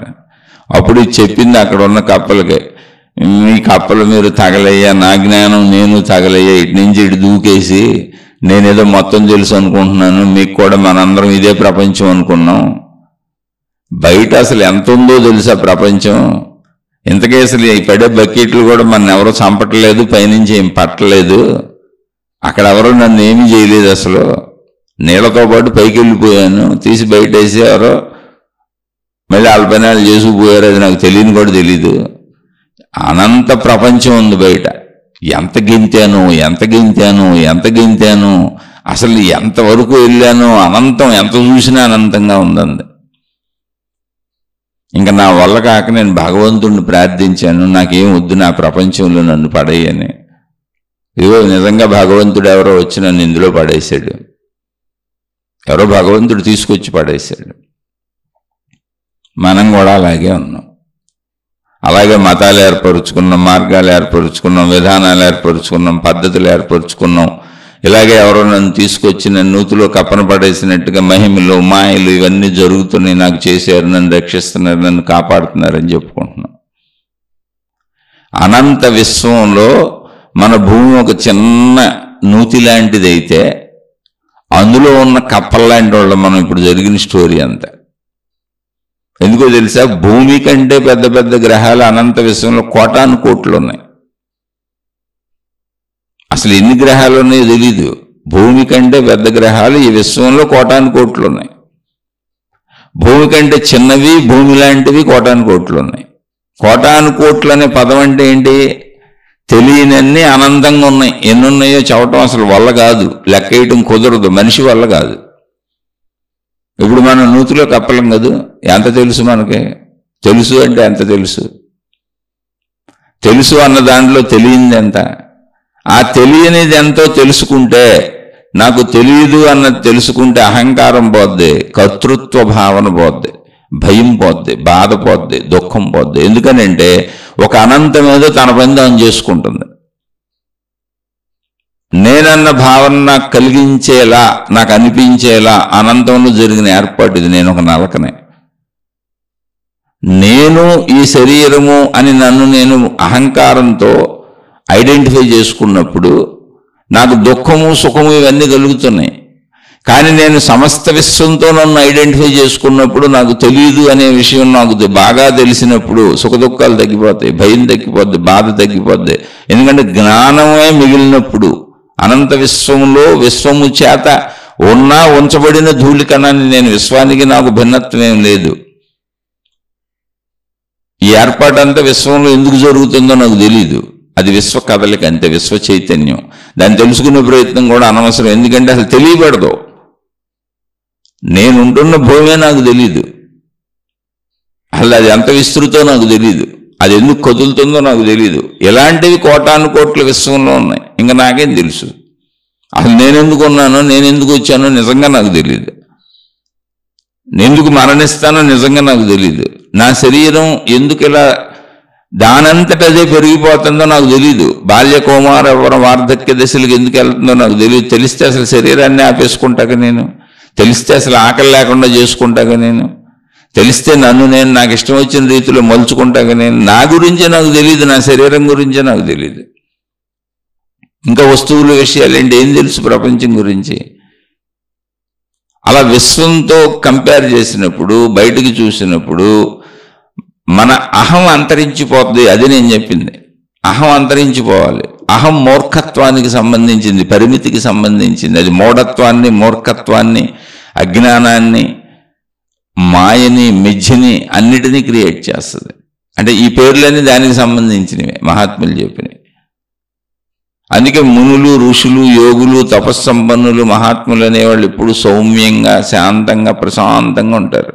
ఎంత ప్రశాంతంగా ఉంటారు అంటే వాళ్ళని చంపేయడానికి వచ్చినప్పుడు కూడా వాళ్ళలో స్థిరత చెదరలేదు, చెక్కు చెదరలేదు. అంత అర్థమైంది వాళ్ళకి. ఏమని అర్థమైందంటే నాకు తెలియదని, నాకు తెలుసని అర్థమైతే భయం పెరుగుద్ది. నాకు తెలుసు, నేను ఈ శరీరం నన్ను రక్షించుకోవాలి, నన్ను కాపాడుకోవాలి, వాళ్ళు నాకంటే భిన్నత్వం అని. బుద్ధుడికి నిజంగా జరిగింది. బుద్ధుడిని చంపడానికి వచ్చాడు అంగుళీమాలుడు అనేటువంటి వ్యక్తి. బుద్ధుడు ధ్యానం చేసుకుంటున్నాడు చెట్టు కింద కూర్చొని. అయితే ఆ చెట్టు, బుద్ధుడు ఉన్న ప్రదేశం, అంగుళీమాలుడు అనేటువంటి ఒక గజ దొంగ నివసించే ప్రదేశం. అంటే ఎవరు వెళ్ళరంటాడు. ఆ విషయం పాపం బుద్ధుడు అటు వస్తున్నప్పుడు చెప్పారు అక్కడ వాళ్ళు, అటు వెళ్ళబాకండి, అక్కడ గజ దొంగ ఉంటాడు, చంపేస్తాడని. ఆయన అసలు ఏం పట్టించుకోవాలి, మేము వెళ్ళకుండా ప్రశాంతంగా ఉందని ఎల్లుకు చెట్టు కింద కూర్చొని ధ్యానం చేసుకుంటుంటే నిజంగా ఈ అంగుళీమాలుడు వచ్చాడు. ఎంత ధైర్యం అసలు, ఇటు మనుషులే రారు కదా, నువ్వు ఎవరో వచ్చి ఇక్కడ కూర్చొని ధ్యానం అని తెలియదు అంగుళీమాలుడికి, ఇక్కడ కూర్చొని నా ప్లేసులోకి వచ్చావా అంటే అసలు ఎంత ధైర్యం ఉండాలి నీకు. అంటే నేననే అహంకారం అంగుళీమాలుడికి, నేను ఏదైనా చేసేయగలనని. అయితే అది నిజమే, అతను చాలామందిని చంపేశాడు. ఎంత కిరాతకుడు అంటే చంపేసి ఎంతమందిని చంపాడో లెక్క పెట్టుకోవటం కోసం వాళ్ళ బొటని వేళ్ళు కోసి ఆ బొటని వేళ్ళు అన్నింటినీ దండగా కట్టుకొని మెళ్ళ వేసుకుంటున్నాడు. ఆ దండలో ఎంతమందిని చంపాడో వాళ్ళ కొత్త బొటని వేలు అందులో తగిలించుకుంటాడు. అందుకని అంగుళీమాలుడు అన్నారు. అంగుళీయకము అంటే ఉంగరం పెట్టుకునే వేళ్ళు ఉంటాయి కదా, అది వేలు. అందుకని వాడి పేరు అంగుళీమాలుడు. వాడికి ఆ పేరు వచ్చింది. అందరూ ఆ వేళ్ళు కట్ చేసి పెట్టేసుకుంటాడని. వాడు వచ్చి కత్తి తీసి బుద్ధుడి మెడ మీద పెట్టాడు, నిన్ను చంపేస్తున్నానని. నా ప్రదేశానికి వచ్చి కూర్చునే అంత ధైర్యం, అది కూడా అంత సావకాశంగా కూర్చున్నామని. ఎందుకంటే ఆయన భయపడతలా, ఆయనలో భయం లేదు. అలానే ఆయన ఏం గర్వంగా కూడా లేరు. చాలా శాంతంగా ఉన్నారు, సాత్వికంగా ఉన్నారు, ప్రశాంతంగా ఉన్నారు, వినయంగా ఉన్నారు, నమ్రతగా ఉన్నారు, మౌనంగా ఉన్నారు, నిశ్శబ్దంగా ఉన్నారు, నిశ్చలంగా ఉన్నారు. గర్వంగా లేరు, అహంకారంగా అసలు లేరు. అహంకారంగా ఉంది అంగుళీమాలుడు, గర్వంగా ఉంది అంగుళీమాలుడు. వాడు కత్తి పెట్టి చంపేస్తాను నా ప్లేస్లోకి వచ్చాను. ఆయన చిరునవ్వు నవ్వారు. చిరునవ్వు అంటే వెటకారంగా కాదు. పర్వాలేదు నాయన, నీకు చంపాలనిపిస్తే చంపేసుకోమన్నారు. నీకు చంపాలని నన్ను అనిపిస్తే, నీ ఉద్దేశం అదైతే చంపే, ఏం ప్రాబ్లం లేదన్నారు. వాడు ఆశ్చర్యపోయాడు. మొట్టమొదటిసారి చంపుతానంటే భయపడిన వ్యక్తుల్ని చూశాడు. భయపడకుండా చంపేమంటాడేంటి, ఇతను పిచ్చోడా మంచోడా అంగుళీమాలుడికి అర్థం కాల. అలా అని మొహం చూశాడు. ఇతను ఏమన్నా లేనిపోని బెంకప్ మాటలు మాట్లాడుతున్నాడు అంటే లేదు, నిశ్చలంగా ఉన్నాడు. మొదట తను దూరం నుంచి చూసుకొస్తున్నప్పటి నుంచి అలా ఉన్నాడు, అలాగే ఉన్నాడు. ముఖంలో ఎటువంటి భావస్పందన కదల్లా, నిశ్చలత్వం పోలా, భయం రాలా, ప్రశాంతత పోలా, చెక్కు చెదరలా, పైగా చిరునవ్వు వచ్చింది ఆయన. అంటే అంగుళీమాలుడు, ఏంటి చిరునవ్వు నవ్వుతున్నావు, అసలు నీకు భయం వేయట్లేదా అన్నాడు. భయం ఏముంది నాయన, ఈ శరీరం ఎప్పటికైనా రాలిపోయేదే కదా అన్నాడు. నువ్వు చంపకపోయినా నేనేం శాశ్వతంగా ఉండను కదా, ఒకవేళ ఇప్పుడే చనిపోవాలనేది ఇక్కడ నిర్ణయం అయితే అలాగే చనిపోతాను, ఏముందని. పుట్టడం ఒక నిర్ణయం, పెరగటం ఒక నిర్ణయం, మరణం ఒక నిర్ణయం. ఆ నిర్ణయం ఎప్పుడు జరిగితే అప్పుడు చనిపోక తప్పదు. అది ఎలా చనిపోతాం? వ్యాధులతో చనిపోతామా, బాధలతో చనిపోతామా? భౌగోళిక పరిస్థితులతో చనిపోతామా, ఆత్మహత్యలతో చనిపోతామా, మనమే చంపేసుకుంటామా, ఇతరులు మన చంపుతారా, లేదా సహజ మరణం వృద్ధాప్యం వచ్చి అలా మంచం మీద ఉండి దానంతటా అది ప్రాణం పోద్దా, నిద్రలో పోద్దా, యాక్సిడెంట్లో పోతామా, ఎవరికి తెలుసు? ఎవరికి తెలియదు. ఎవరికి మరణం ఏ వైపు నుంచి వస్తుందో ఎవరికి తెలియదు. అలాగే పుట్టుక కూడా ఎప్పుడు ఎలా వచ్చిందో ఎవరికి తెలియదు. నేను మా నాన్న అమ్మ కలిస్తే పుట్టానండి, మా అమ్మ గర్భంలో పుట్టానండి అంటే ఇది మనకు తెలుసు అన్న పరిమితం, నూతిలో కప్పక తెలిసినంత. వాళ్ళు ఎన్ని వందల వేల సార్లు కలిస్తే ఆ వందల వేల సార్లు ఎన్ని వృధా అయిపోతే ఎప్పుడు నువ్వు వెళ్ళావో మాతృగర్భంలోకి నీకు తెలియదు. దాని గురించి అసలు వెళ్ళటానికి అవసరమైనటువంటి శక్తి తండ్రిలో ఎలా తయారైందో నీకు తెలియదు. అది ఆహార పదార్థాల నుంచి వచ్చింది. నువ్వు తినగా అది రక్తంగా మారి, మాంసంగా మారి, ఎముకలుగా మారి, మజ్జగా మారి, తర్వాత వీర్యంగా స్పెర్మ్గా మారింది స్త్రీ పురుషులు ఇద్దరిలో. ఆ ప్రాసెస్ నువ్వు నేను పెట్టింది కాదు. కాబట్టి నాకేం తెలుసు, అలాగే నీకేం తెలుసు. బుద్ధుడికి చిరునవ్వు వచ్చింది అందుకు.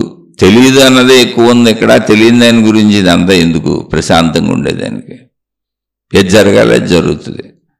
అలాని ప్రయత్నించొద్దని కాదు, బుద్ధుడు ప్రయత్నిస్తున్నాడు. చక్కగా ఆహారం భిక్షకెళ్తాడు, ఆయన తెచ్చుకుంటాడు, మలమూత్ర విసర్జనలు చేసుకుంటారు, ప్రశాంత ప్రదేశంలో కూర్చొని మనస్సుని పరుగెత్తనీయకుండా ధ్యాన సాధన చేసుకుంటున్నారు. నిశ్చలత్వ సాధన.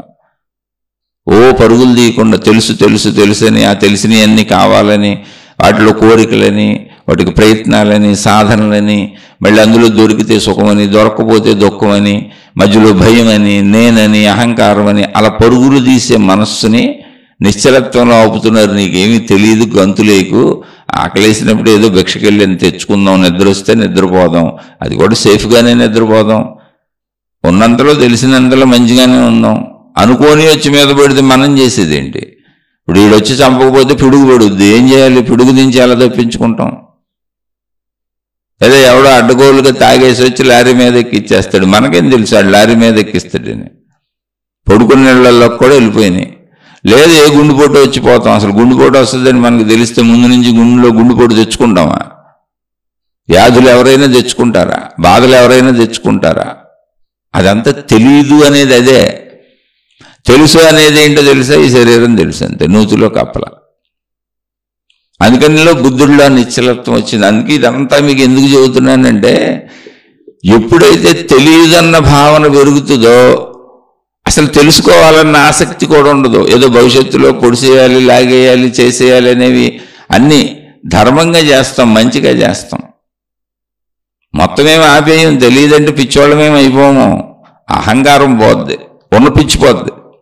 అహంకార పిచ్చిపోద్ది, మూర్ఖత్వ పిచ్చిపోద్ది, అజ్ఞాన పిచ్చిపోద్ది, మాయా పిచ్చిపోద్ది, కోరికలు పిచ్చిపోద్ది, తప్పులు చేసే పిచ్చిపోద్ది, వ్యసనాలు పిచ్చిపోద్ది, చెడు అనేది ఎగిరిపోద్ది. అరే ఇంత విశాల ప్రపంచంలో కోటాను కోట్ల జీవరాశులు, అసలు గ్రహాలు గోళాలే, నేను నివసించే భూమి లాంటి గ్రహాలే గోళాలే కోటాను కోట్లు. అసలు మనుషులు కోటాను కోట్లు, 800 కోట్ల మంది మనుషులు ఉన్నారని చెబుతున్నారు. జంతువులు అసలు ఎన్నున్నాయో తెలియదు, 84 లక్షల జీవరాశులు అని చెబుతున్నారు.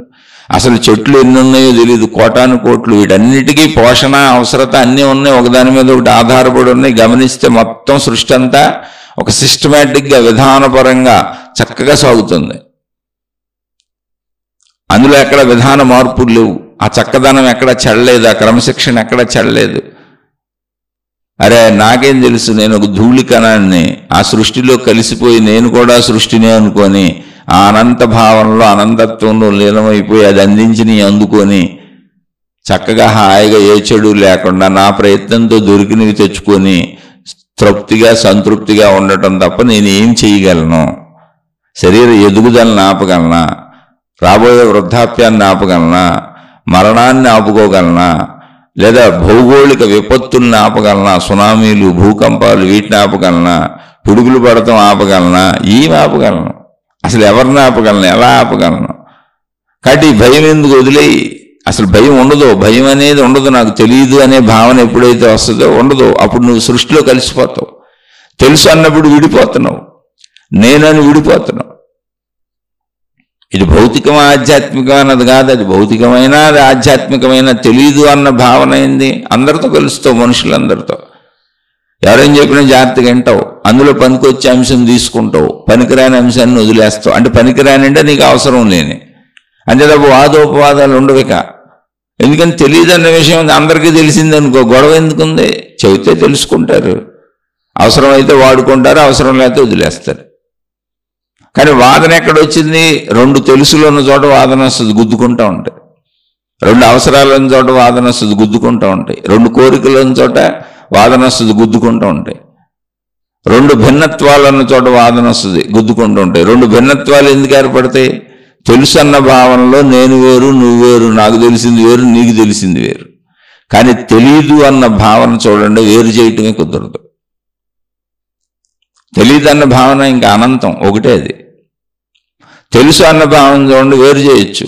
పెన్ను తెలుసు, పెన్సిల్ తెలుసు, రబ్బర్ తెలుసు, అనేక వస్తువులను విడివిడిగా చెప్పచ్చు, అనేక విషయాలను విడివిడిగా చెప్పచ్చు, వేరువేరుగా చెప్పచ్చు, అన్నింటినీ వేరు చేయొచ్చు. తెలుసు అన్న భావన వేరుపడిపోతూ ఉంటుంది, ఎప్పుడు వేరేది. తెలుసు అనగానే వేరుపడిపోయి సపరేట్ ఎంటిటీని, ఎగ్జిస్టెన్స్ని ఏర్పరచుకుంటూ ఉంటుంది. తెలియదన్న భావన వేరు చేయడానికి లేదు చూడండి. అసలు తెలియదన్న భావన వేరు చేయడానికి లేదు. అంటే ఇప్పుడు మమ్మల్ని తినొద్దంటారా, తాగొద్దంటారా, కట్టుకోవద్దంటారా, ఎవరితో మాట్లాడొద్దంటారా, ఏం అనొద్దంటారా, ఏం చేయొద్దంటారా, ప్రయత్నించొద్దంటారా, సంపాదించొద్దంటారా, వృత్తి వ్యాపార ఉద్యోగాలుకి సంబంధించిన చదువుకోవద్దంటారా, నేర్చుకోవద్దంటారా, చేయొద్దంటారా అంటే కానీ కాదు. తెలుసు అన్నదాన్ని సర్వము తెలుసు అన్నదానిగా మలుచుకోబాక. తెలుసు అన్న దాంట్లో కూడా నాకు తెలిసింది చాలా తక్కువ, అంతే తెలుసుకో. ఈ పుస్తకం తెలుసు, ఇప్పుడు చదువుకోవడానికి వెళ్ళావు, అది స్కూల్ అని తెలుసు. కానీ ఆ స్కూలు బిల్డింగ్లు ఎలా కట్టారు, దాన్ని కట్టడానికి అవసరమైనవి ఏంటి, ఇవన్నీ నీకు తెలీదు, దాని పేరు తెలుసు అంతే. వెళ్ళి వాడుకోదు, అవన్నీ నీకు తెలుసుకోవాల్సిన అవసరం కూడా లేదు. కానీ తెలియదనే విషయాన్ని తెలుసుకో. నాకు తెలిసిందే మొత్తం అనుకోబాక, నాకు తెలిసిందే మొత్తం అని నూతులోకి అప్పలా భావించుకోబాక. నీకు తెలిసిందేంటి అంటే తెలియని దాంట్లో ఒక పేరు తెలుసుకున్నావు, ఇది స్కూల్ అని, ఇది పుస్తకం అని. ఆ పుస్తకం ఎలా తయారైందో తెలీదు, ఆ పుస్తకంలో మ్యాటర్ ఎంతమంది మేధావులు రచించారో తెలీదు, దాన్ని పాఠ్యగ్రంథంగా ఎందుకు తెచ్చారో తెలీదు, ఇవన్నీ ఎందుకు పెట్టారో ఈ చదువు విధానాలు తెలీదు. అవన్నీ నీ మెదడు ఎదుగుదలకి మనుషులే ఊహించుకొని చేసిన మానవ ప్రయత్నం. అది నీకు చాలా తెలియని అంశాలు ఉన్నాయి అక్కడ. అంటే ఒక మాటలో చెప్పాలంటే తెలియదు అన్నదే ఉంది ఇక్కడ, తెలియదు అన్నదే ఉంది. ఆ తెలియదు అన్నది తెలుసుకుంటే నువ్వు జీవించటం మానేమని అస్సలు చెప్పట్లా. జీవించు, నిష్కామ కర్మయోగము అన్నారు. అంటే ఏంటో తెలుసా? ఆశించకుండా, ఫలితాన్ని ఆశించకుండా పనులు చేయన్నారు. ఫలితాన్ని ఎవరు ఆశిస్తారు? తెలిసిన వాళ్ళు.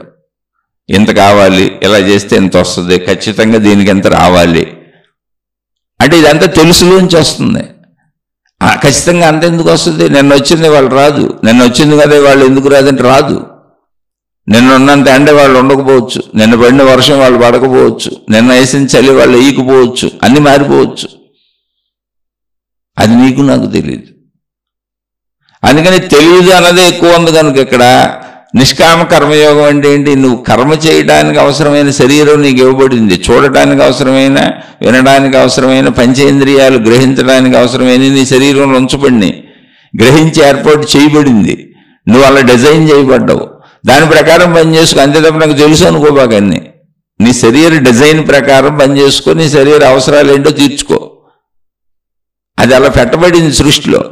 అంతే తప్ప నీకన్నీ తెలియటం కాదు, తెలుసు అనుకోబాక, అది భ్రమ. అది నువ్వు కూడా సృష్టి చేత డిజైన్ చేయబడ్డ ఒక మనిషివి. చెట్టు ఎలా డిజైన్ చేయబడిందో, పొట్ట ఎలా డిజైన్ చేయబడిందో, గుట్ట ఎలా డిజైన్ చేయబడిందో, నీళ్ళు ఎలా డిజైన్ చేయబడినాయో, పంచభూతాలు ఎలా డిజైన్ చేయబడినాయో, గ్రహగోళ నక్షత్రాలు ఎలా డిజైన్ చేయబడినాయో, మొత్తం జంతువులన్నీ ఎలా డిజైన్ చేయబడినాయో అలా నువ్వు కూడా డిజైన్ చేయబడ్డ ఒక మనిషివి సృష్టిలో.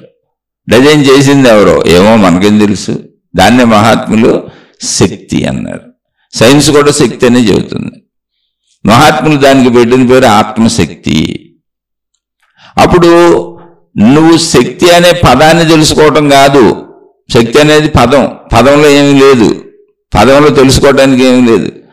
శక్తి అనే పదంలో, ఆత్మశక్తి అనే పదంలో, బ్రహ్మము అనే పదంలో, పదంలో ఏమీ లేదు. పదం గుర్తింపు కోసం పెట్టిన వ్యావహారిక సత్యం, పదం డొల్ల.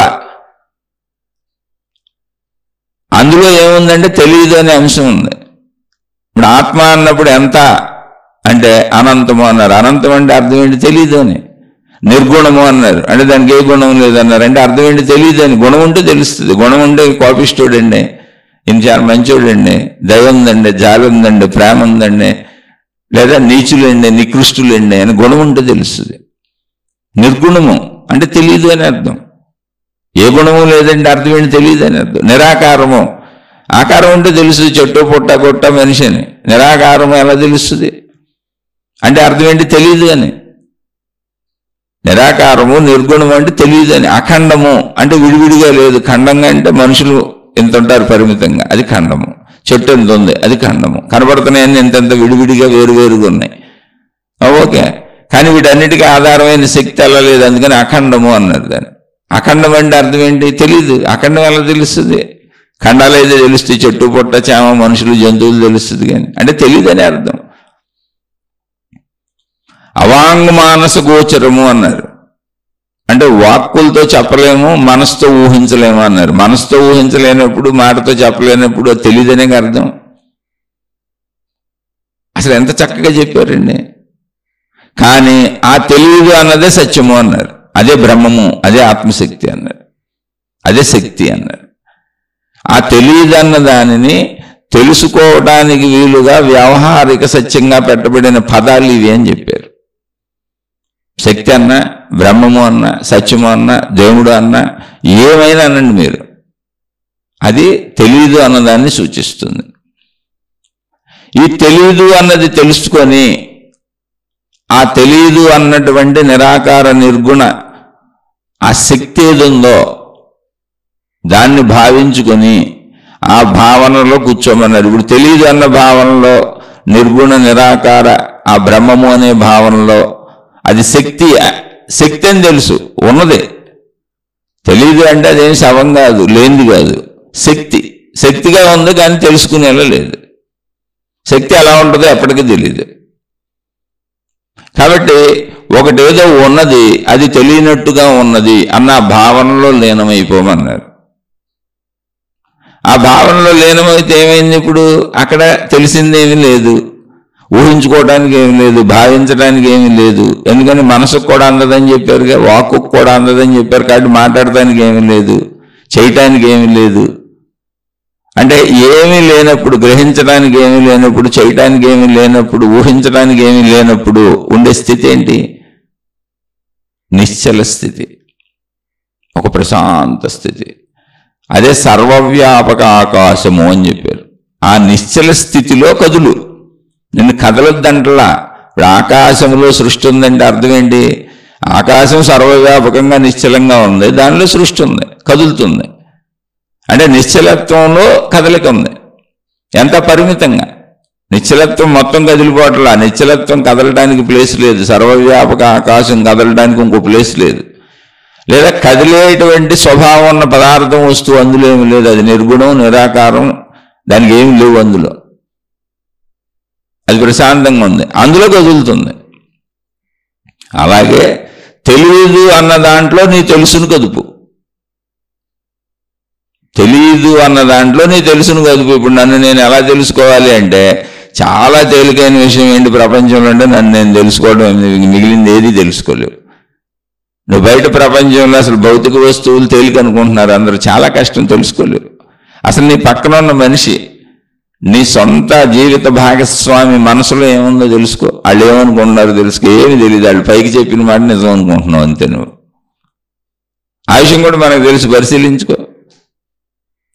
నీతో ఉండే మనుషుల గురించే నీకు తెలియదు, వాళ్ళు ఏమనుకుంటున్నారు నీకు తెలియదు. నీ సొంత బిడ్డలు నువ్వే కన్నావు, నీ శరీరంలోంచి వచ్చారు, నువ్వే జన్మనిచ్చావు, నువ్వే పెంచావు, పోషించావు, పెద్దవాళ్ళని చేసావు. వాళ్ళ మనసులో ఏమన్నా తెలుసుకో. ఏమీ తెలియదు, వాళ్ళు పైకి ఏం చెబితే అదే తెలుసు నీకు. ఎవరికైనా అంతే, ఇది సత్యము. అంటే తెలియదు అన్న దాంట్లో తెలుసును ఉంచుకో, అంతే తప్ప తెలుసులో జీవించే బాక నూతిలో కప్పలాగా. తెలుసు అనేది ఉంచుకో. బ్రతకడానికి అవసరమైన తెలుసు, కన్ను చూసినంత తెలుసు, చెవి విన్నంత తెలుసు, ముక్కు వాసన చూసినంత తెలుసు, నాలుగు రుచి చూసినంత తెలుసు, చర్మానికి స్పర్శ తగిలినంత తెలుసు. ఈ తెలుసు అనేది ఎవరిచ్చారు? సృష్టిలో నా శరీరం ఇలా తయారు చేయబడింది, ఉంచబడింది. ఓ చెట్టు ఎలా ఉంచబడిందో, జంతువులు ఎలా ఉంచబడినాయో, ప్రకృతి అంతా గ్రహగోళ నక్షత్రాలు ఎలా ఉంచబడి డిజైన్ చేయబడి వాటి వాటి కర్తవ్యములతో అవి ఎలా ఉంచబడినాయో, వాటి వాటి గ్రహణ శక్తులతో అవి ఎలా ఉంచబడినాయో, నేను కూడా అలా ఉంచబడ్డాను. ఇప్పుడు నాకు తెలుసు అన్నది ఏంటి? ఆ ఉంచబడిన దాంట్లో, నాకు ఇవ్వబడిన దాంట్లో నాకు తెలిసింది తెలుసు అంటున్నా. తెలుసు అనే భావన కూడా ఇవ్వబడింది. తెలుసు అనే భావన కూడా ఇవ్వబడింది. ఇవ్వబడింది. ఇచ్చింది ఎవరో తెలీదు. అదే సృష్టి శక్తి, విశ్వశక్తి, ప్రకృతి శక్తి పేర్లు పెట్టుకున్నాం. కాబట్టి ఇవ్వబడింది తెలుసు అన్నది ఎక్కడుంది? తెలియని దాంట్లో ఉంది. ఎందుకంటే ఇచ్చింది ఎవరో తెలియదుగా. సృష్టి అంతా తెలియదుగా, సృష్టి శక్తి అంతా తెలియదుగా, విశ్వశక్తి అంతా తెలియదుగా, అసలు ఇదంతా ఇలా ఎందుకుందో తెలియదుగా, నేను ఎందుకున్నానో తెలియదుగా. ఉన్నాను గనుక, ఉన్నానన్న ఎరుక నాకు కలిగించబడింది కనుక, నా శరీరంలో అవన్నీ ఇవ్వబడినవి కనుక, ఇవ్వబడిన వాటిని పట్టుకొని అవి కూడా ఇవ్వబడినాయి నాకు. నాకంతా తెలుసు, నేను అన్నీ తెలిసేసుకున్నాను అనుకోవడమే జ్ఞానం. ఈ జ్ఞానం కూడా ఇవ్వబడింది. ఇలా ఆలోచించగలిగిన జ్ఞానం కూడా ఇవ్వబడింది. ఇలా ఆలోచించిన మహాత్ములు ఈ విషయం చెప్పారు. నాయన, తెలియదు అన్న అనంతంలో తెలుసు అన్న నీ పరిమితత్వాన్ని ఉంచుకో అని. ఎందుకు? శరీరం ఇవ్వబడింది, ఉంటావు కనుక, శరీరం ఉన్నన్నాళ్ళు ఉంటావు కనుక. కానీ ఒరిజినల్గా నువ్వు ఎక్కడున్నావు? తెలియదు అన్న దాంట్లో ఉన్నావు. తెలుసు అంతా ఎక్కడ ఉందంటే తెలియదు అన్న దాంట్లో ఉంది. ఇక్కడ అనంతం ఏంటంటే తెలియదు. తెలియదు అన్నది అనంతం. అదే అనంత ఆత్మశక్తి. ఇప్పుడు అనంత ఆత్మశక్తికి, లేదా సైన్స్ చెబుతున్న శక్తికి, లేదా బ్రహ్మము అని పేరు పెట్టారు మహాత్ములు. ఆ బ్రహ్మము అనేదానికి, లేదా దేవుడు అనేదానికి మీరు ఏది భావించుకున్న విశ్వశక్తి, ప్రకృతి శక్తి, సృష్టి శక్తి, దేవుడు, దైవశక్తి, ఆత్మశక్తి, బ్రహ్మము ఏది చెప్పుకున్నా, లేదా సత్యము ఏది చెప్పుకున్నా, దీని అంతటికి ఈజ్ ఈక్వల్ టు తెలియదు. మొత్తం తెలియదు అన్న ఒక పదానికి సూట్ అవుతుంది అంతే. అదే సర్వవ్యాపక ఆకాశ శక్తి. ఇప్పుడు సర్వవ్యాపక ఆకాశం అంటున్నారు. ఇప్పుడు అది తెలుసా? ఆకాశం ఏముందంటే తెలియదు అంటారు. మనం తెలియదనే చెప్పాలి. ఏం లేదగా, అక్కడ లేదనే తిరిగేస్తున్నాం. మళ్ళీ తెలియని దాన్నే చెప్పారు మహాత్ములు. శక్తి స్వరూపం ఏంటంటే ఆకాశ స్వరూపము అని. ఆకాశము వలే ఉన్నది అంటే ఎలా ఉంది? తెలియనట్టుగా ఉంది. ఎప్పటికీ తెలియబడదు అది. మరి తెలియబడని దాంట్లో ఏం చేయాలి? తెలియదు అనుకుని మెదలకుండా కూర్చుంటే అయిపోయింది కదా. చాలా సింపుల్ థింగ్. ఏమి చేయకుండా కూర్చోవటమే. అదే బుద్ధుడు కత్తి పెట్టి నరికైపోతే బుద్ధుడికి తెలుసు ఏమని? నాకు తెలియదని. ఆ తెలియదన్న సంపూర్ణ స్థితి ఏది ఉందో అది మోక్షము. అంటే తెలియటం మోక్షం కాదు. తెలియటం పరిమితం. ఇది కాలని, ఇది చెయ్యని అన్ని అలా పరిమితం. ఇది వస్తువు అని, ఇది చెట్టు అని, ఇది పుట్టని అహంకారం ఏర్పడుతుంది, గర్వం ఏర్పడుతుంది, అజ్ఞానం ఏర్పడుతుంది. నా సొంత లోకం సృష్టించుకుంటాను, నా సొంత భావాలు సృష్టించుకుంటాను, నా సొంత గుణాలు, స్వభావాలు సృష్టించుకుంటాను. నూతిలో కప్పల అన్నీ నా సొంత సృష్టి చేసుకుంటాను. నా సొంత సృష్టే నా సొంత జీవితం. యద్భావం తద్భవతి. నీ సొంత సృష్టిలోంచి ఉన్న సృష్టిలోకి వచ్చాయి. వచ్చేటువంటి ఏంటి? సృష్టి ఎంత ఉందో నాకు తెలీదు, ఎందుకుందో నాకు తెలీదు, దాని వ్యాపకత ఎంతో నాకు తెలీదు, ఇక్కడ ఇదంతా మార్పులు ఎందుకు చెందిపోతా ఉంటాయో నాకు తెలీదు, నేను కూడా ఎందుకు మరణిస్తానో తెలీదు, అసలు నేను ఎందుకు పుట్టానో తెలీదు. ఆ తెలియదు అన్న దాంట్లో ఆ నిశ్చలతలో నిర్మలంగా కలిసిపోయి ఎవరినైనా ఏమంటే మీకు ఇది తెలుసా అన్నాం, నాకు తెలియదు అన్నారు. ఇంకా ఆ తెలియదు అన్నాక ఇంకా వాళ్ళతో పని ఉంటుందా? వాళ్ళే కథల కన్నా ఉంటుందా, మనలే కథల కన్నా ఉంటుందా? తెలియదు అనగానే వెళ్ళిపోతాం అంతే, ఇంక అయిపోయింది అక్కడికి. ఏమండి ఇదేంటని అడిగాం, వాళ్ళు తెలుసు అన్నారు. ఫలానా అడ్రస్ మీకు తెలుసా అని అడిగాం, వాళ్ళు తెలుసు అన్నారు. తెలుసు అంటే ఏమైంది? కథలిక మొదలైంది. ఇంకా ఇప్పుడు ఏమండి ఆ అడ్రస్ మీకు తెలుసు కదా, కొంచెం నాకు చూపిస్తారా, ఎటు వెళ్ళాలి, అలా వెళ్ళాలి చెప్తారా, లేదా అవకాశం ఉంటే కొంచెం నాతో పాటు వచ్చి అడ్రస్కి చేరుస్తారా, అలా రకరకాలు అడుగుతాం. తెలియదు అన్నారు, అయిపోయింది, క్లోజ్, ఇంకేం లేదు, అక్కడ శూన్యం, అక్కడికి క్రియ ఆగిపోయింది. నువ్వు ఎప్పుడైతే నాకు తెలియదు అని సంపూర్ణత్వాన్ని గ్రహిస్తావో, ఆ సంపూర్ణత్వాన్ని అర్థం చేసుకుంటావో, అక్కడ క్రియాత్మకత ఆగిపోద్ది. అంటే కోరికలు ఆగిపోతాయి, అజ్ఞానం ఆగిపోద్ది, మూర్ఖత్వం ఆగిపోద్ది, చెడు ఆగిపోద్ది. మరి ఏముంటాయండి? నేనున్నానుగా. నీకు ఇవ్వబడినవి ఉంటాయి. చూడటానికి కన్ను ఇవ్వబడింది, అది ఉంటుంది, చూస్తుంది. నీకు చెవి ఇవ్వబడింది శబ్దం గ్రహించడానికి, అది వింటది. దానికి ఎంత వినపడుద్దో అంతే వింటది. అయితే ఇవన్నీ పరిమితులని తెలుస్తూ ఉంటుంది. మాట్లాడటానికి నోరు ఇవ్వబడింది, మాట్లాడతాను. గ్రహించడానికి, భావాలు గ్రహించడానికి గ్రహించే శక్తిలో పడిని గ్రహిస్తాను. తినడానికి ఆకలి పెట్టబడింది, అవసరానికి తినడానికి పదార్థాలు ఉన్నాయి, తెచ్చుకు తింటాను. స్త్రీ పురుష శారీరక కోరికల ఆకర్షణ పెట్టబడింది, ఒక జీవిత భాగస్వామిని తెచ్చుకుంటాను, అనుభవిస్తాను. సంసార జీవితం, కుటుంబ జీవితం ఏర్పరచుకుంటాను, పిల్లల్ని కంటాను. ఇవేమీ తప్పు కాదు, ఇవ్వబడినవన్నీ చేస్తుంటాను. కానీ అవి ఇవ్వబడినవన్నీ నాకు తెలుసు. ఇదంతా పరిమితమని నాకు తెలుసు, అపరిమితం అనంతం నాకు తెలియదని తెలుసు.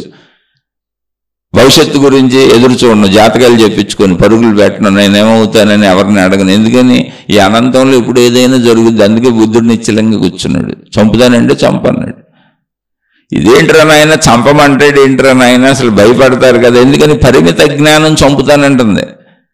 అపరిమితంగా తెలియదు అన్న జ్ఞానం అనంత విజ్ఞానం. ఇది అనంతం, ఇందులో శరీరాలు వస్తా పోతా ఉంటాయి, దాని గురించి మనకు తెలియదు. ఆ తెలియదన్న మోక్ష స్థితి, నిశ్చల స్థితి, శక్తిలో కలిసిపోయిన స్థితి. అది అనంత ఆత్మశక్తిలో, ఆ ఖాళీలో, ఆ నిశ్చలత్వంలో, ఆ నిర్మలత్వంలో, ఆ ప్రశాంతతలో, ఆ మౌనంలో, ఏమీ లేనితనంలో ఏదున్న గుణము, స్వభావము, రూపము, దృశ్యము, శబ్దం అయిపోద్ది. ఏమీ లేనితనంలో, ఏమీ లేని స్వచ్ఛ శక్తిలో, నిర్మల ఆకాశ స్థితిలో లీనమైపోయిన స్థితి బుద్ధుడిది. ఏదో ఉంది, నేను పలానా గజ దొంగ, నేను ఒక ఐడెంటిటీతో నన్ను ఎదిరిస్తారా అనేటువంటి అహంకారంతో కత్తిపట్టుకున్నోడిది అంగుళమాలుడిది. అది మూర్ఖత్వం, అజ్ఞానం. ఏమీ తెలీదు అనే విజ్ఞానం అనంతంగా నిశ్చలంగా కూర్చున్నది బుద్ధస్వరూపం. దాన్ని మనం శక్తి అన్నాం. మళ్ళీ ఎందుకని ఇన్ని ఉండాలంటే దానికి ఆధారత ఉండాలి కాబట్టి ఆ ఆధారత ఆ శక్తి అన్నాం.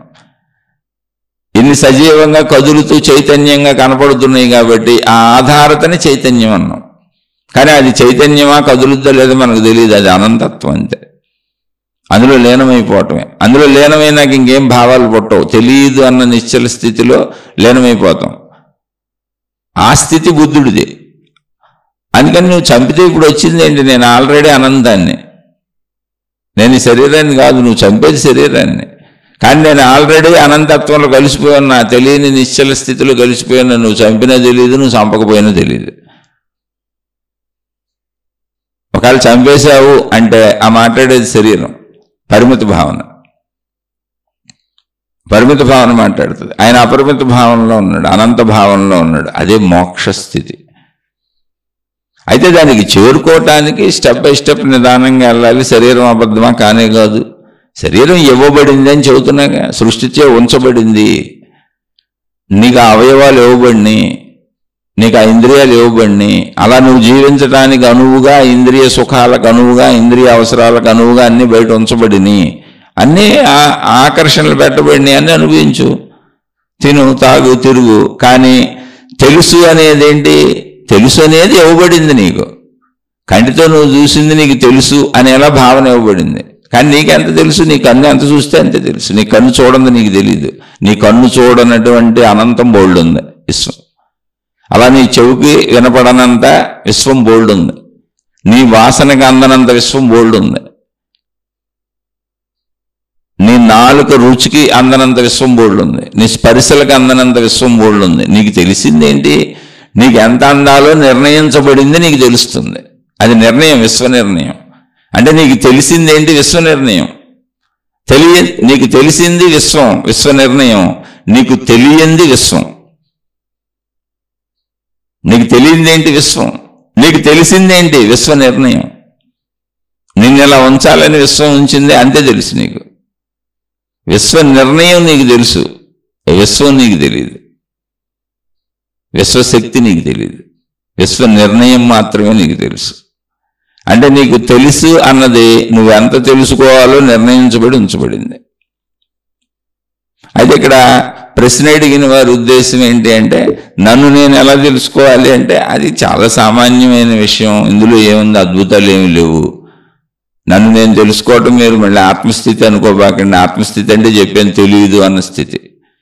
జీవుడు జీవించి జీవించి కోరుకొని కోరుకొని ప్రయత్నించి ప్రయత్నించి సాధించి సాధించి తెలుసుకున్నాను తెలుసుకున్నాను తెలుసుకున్నాను అనుభవించాను అనుభవించాను అనుభవించానని బతికి బతికి బతికి బతికి వృద్ధాప్యానికి వచ్చి ఏమీ చేయలేక అలా కూర్చొని నీరసించి అలిసిపోయి తన వల్ల ఏమీ కాక వృద్ధాప్యంలో ఇక నేనేమీ చేయలేనని కూర్చున్నప్పుడు అర్థమవుతుంది నాకేమీ తెలియలేదని.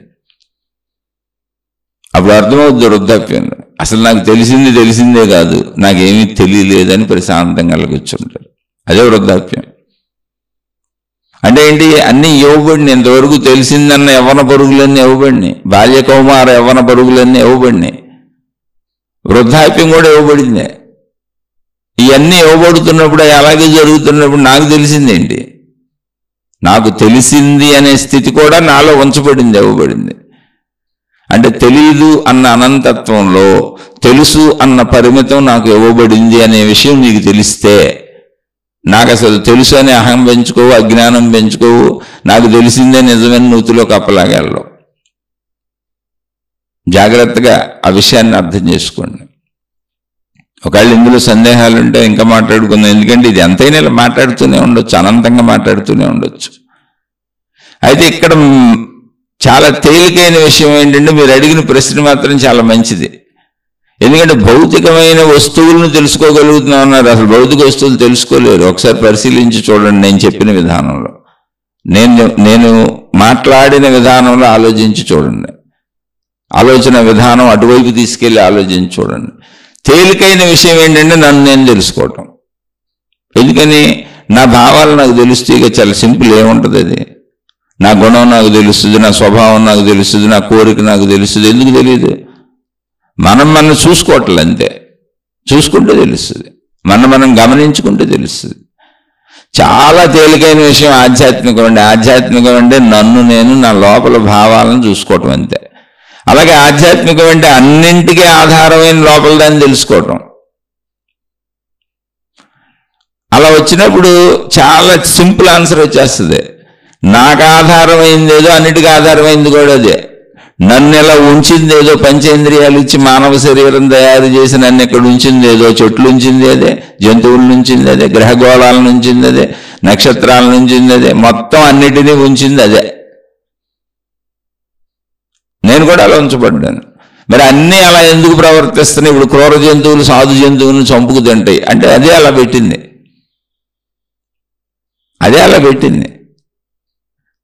కాబట్టి మరి నేనేం చేయక్కర్లేదా? అదే అలా పెట్టిందంటే మరి నీకు పెట్టి నువ్వు చేయాలిగా. నీకు పెట్టి నువ్వు చేయమనే పెడతా, చేయకుండా ఉండలేవు నువ్వు. నీకేం పెట్టబడినాయో అవన్నీ నువ్వు చేయాల్సిందే, చేయకుండా ఎట్టుంటావు నువ్వు?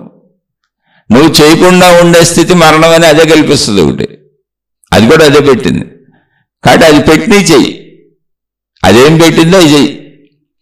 ఏమండి మరి అజ్ఞానం కూడా అదే పెట్టిందండి, దొంగతనం కూడా అదే పెట్టిందండి, దుర్బుద్ధి కూడా అదే పెట్టిందండి, అన్నీ అదే పెట్టింది అన్నావు అనుకో, అప్పుడు అది పెట్టే కర్మ సిద్ధాంతంలో నీకు పెట్టే శిక్షలు కూడా అదే పెట్టింది అనుభవించు.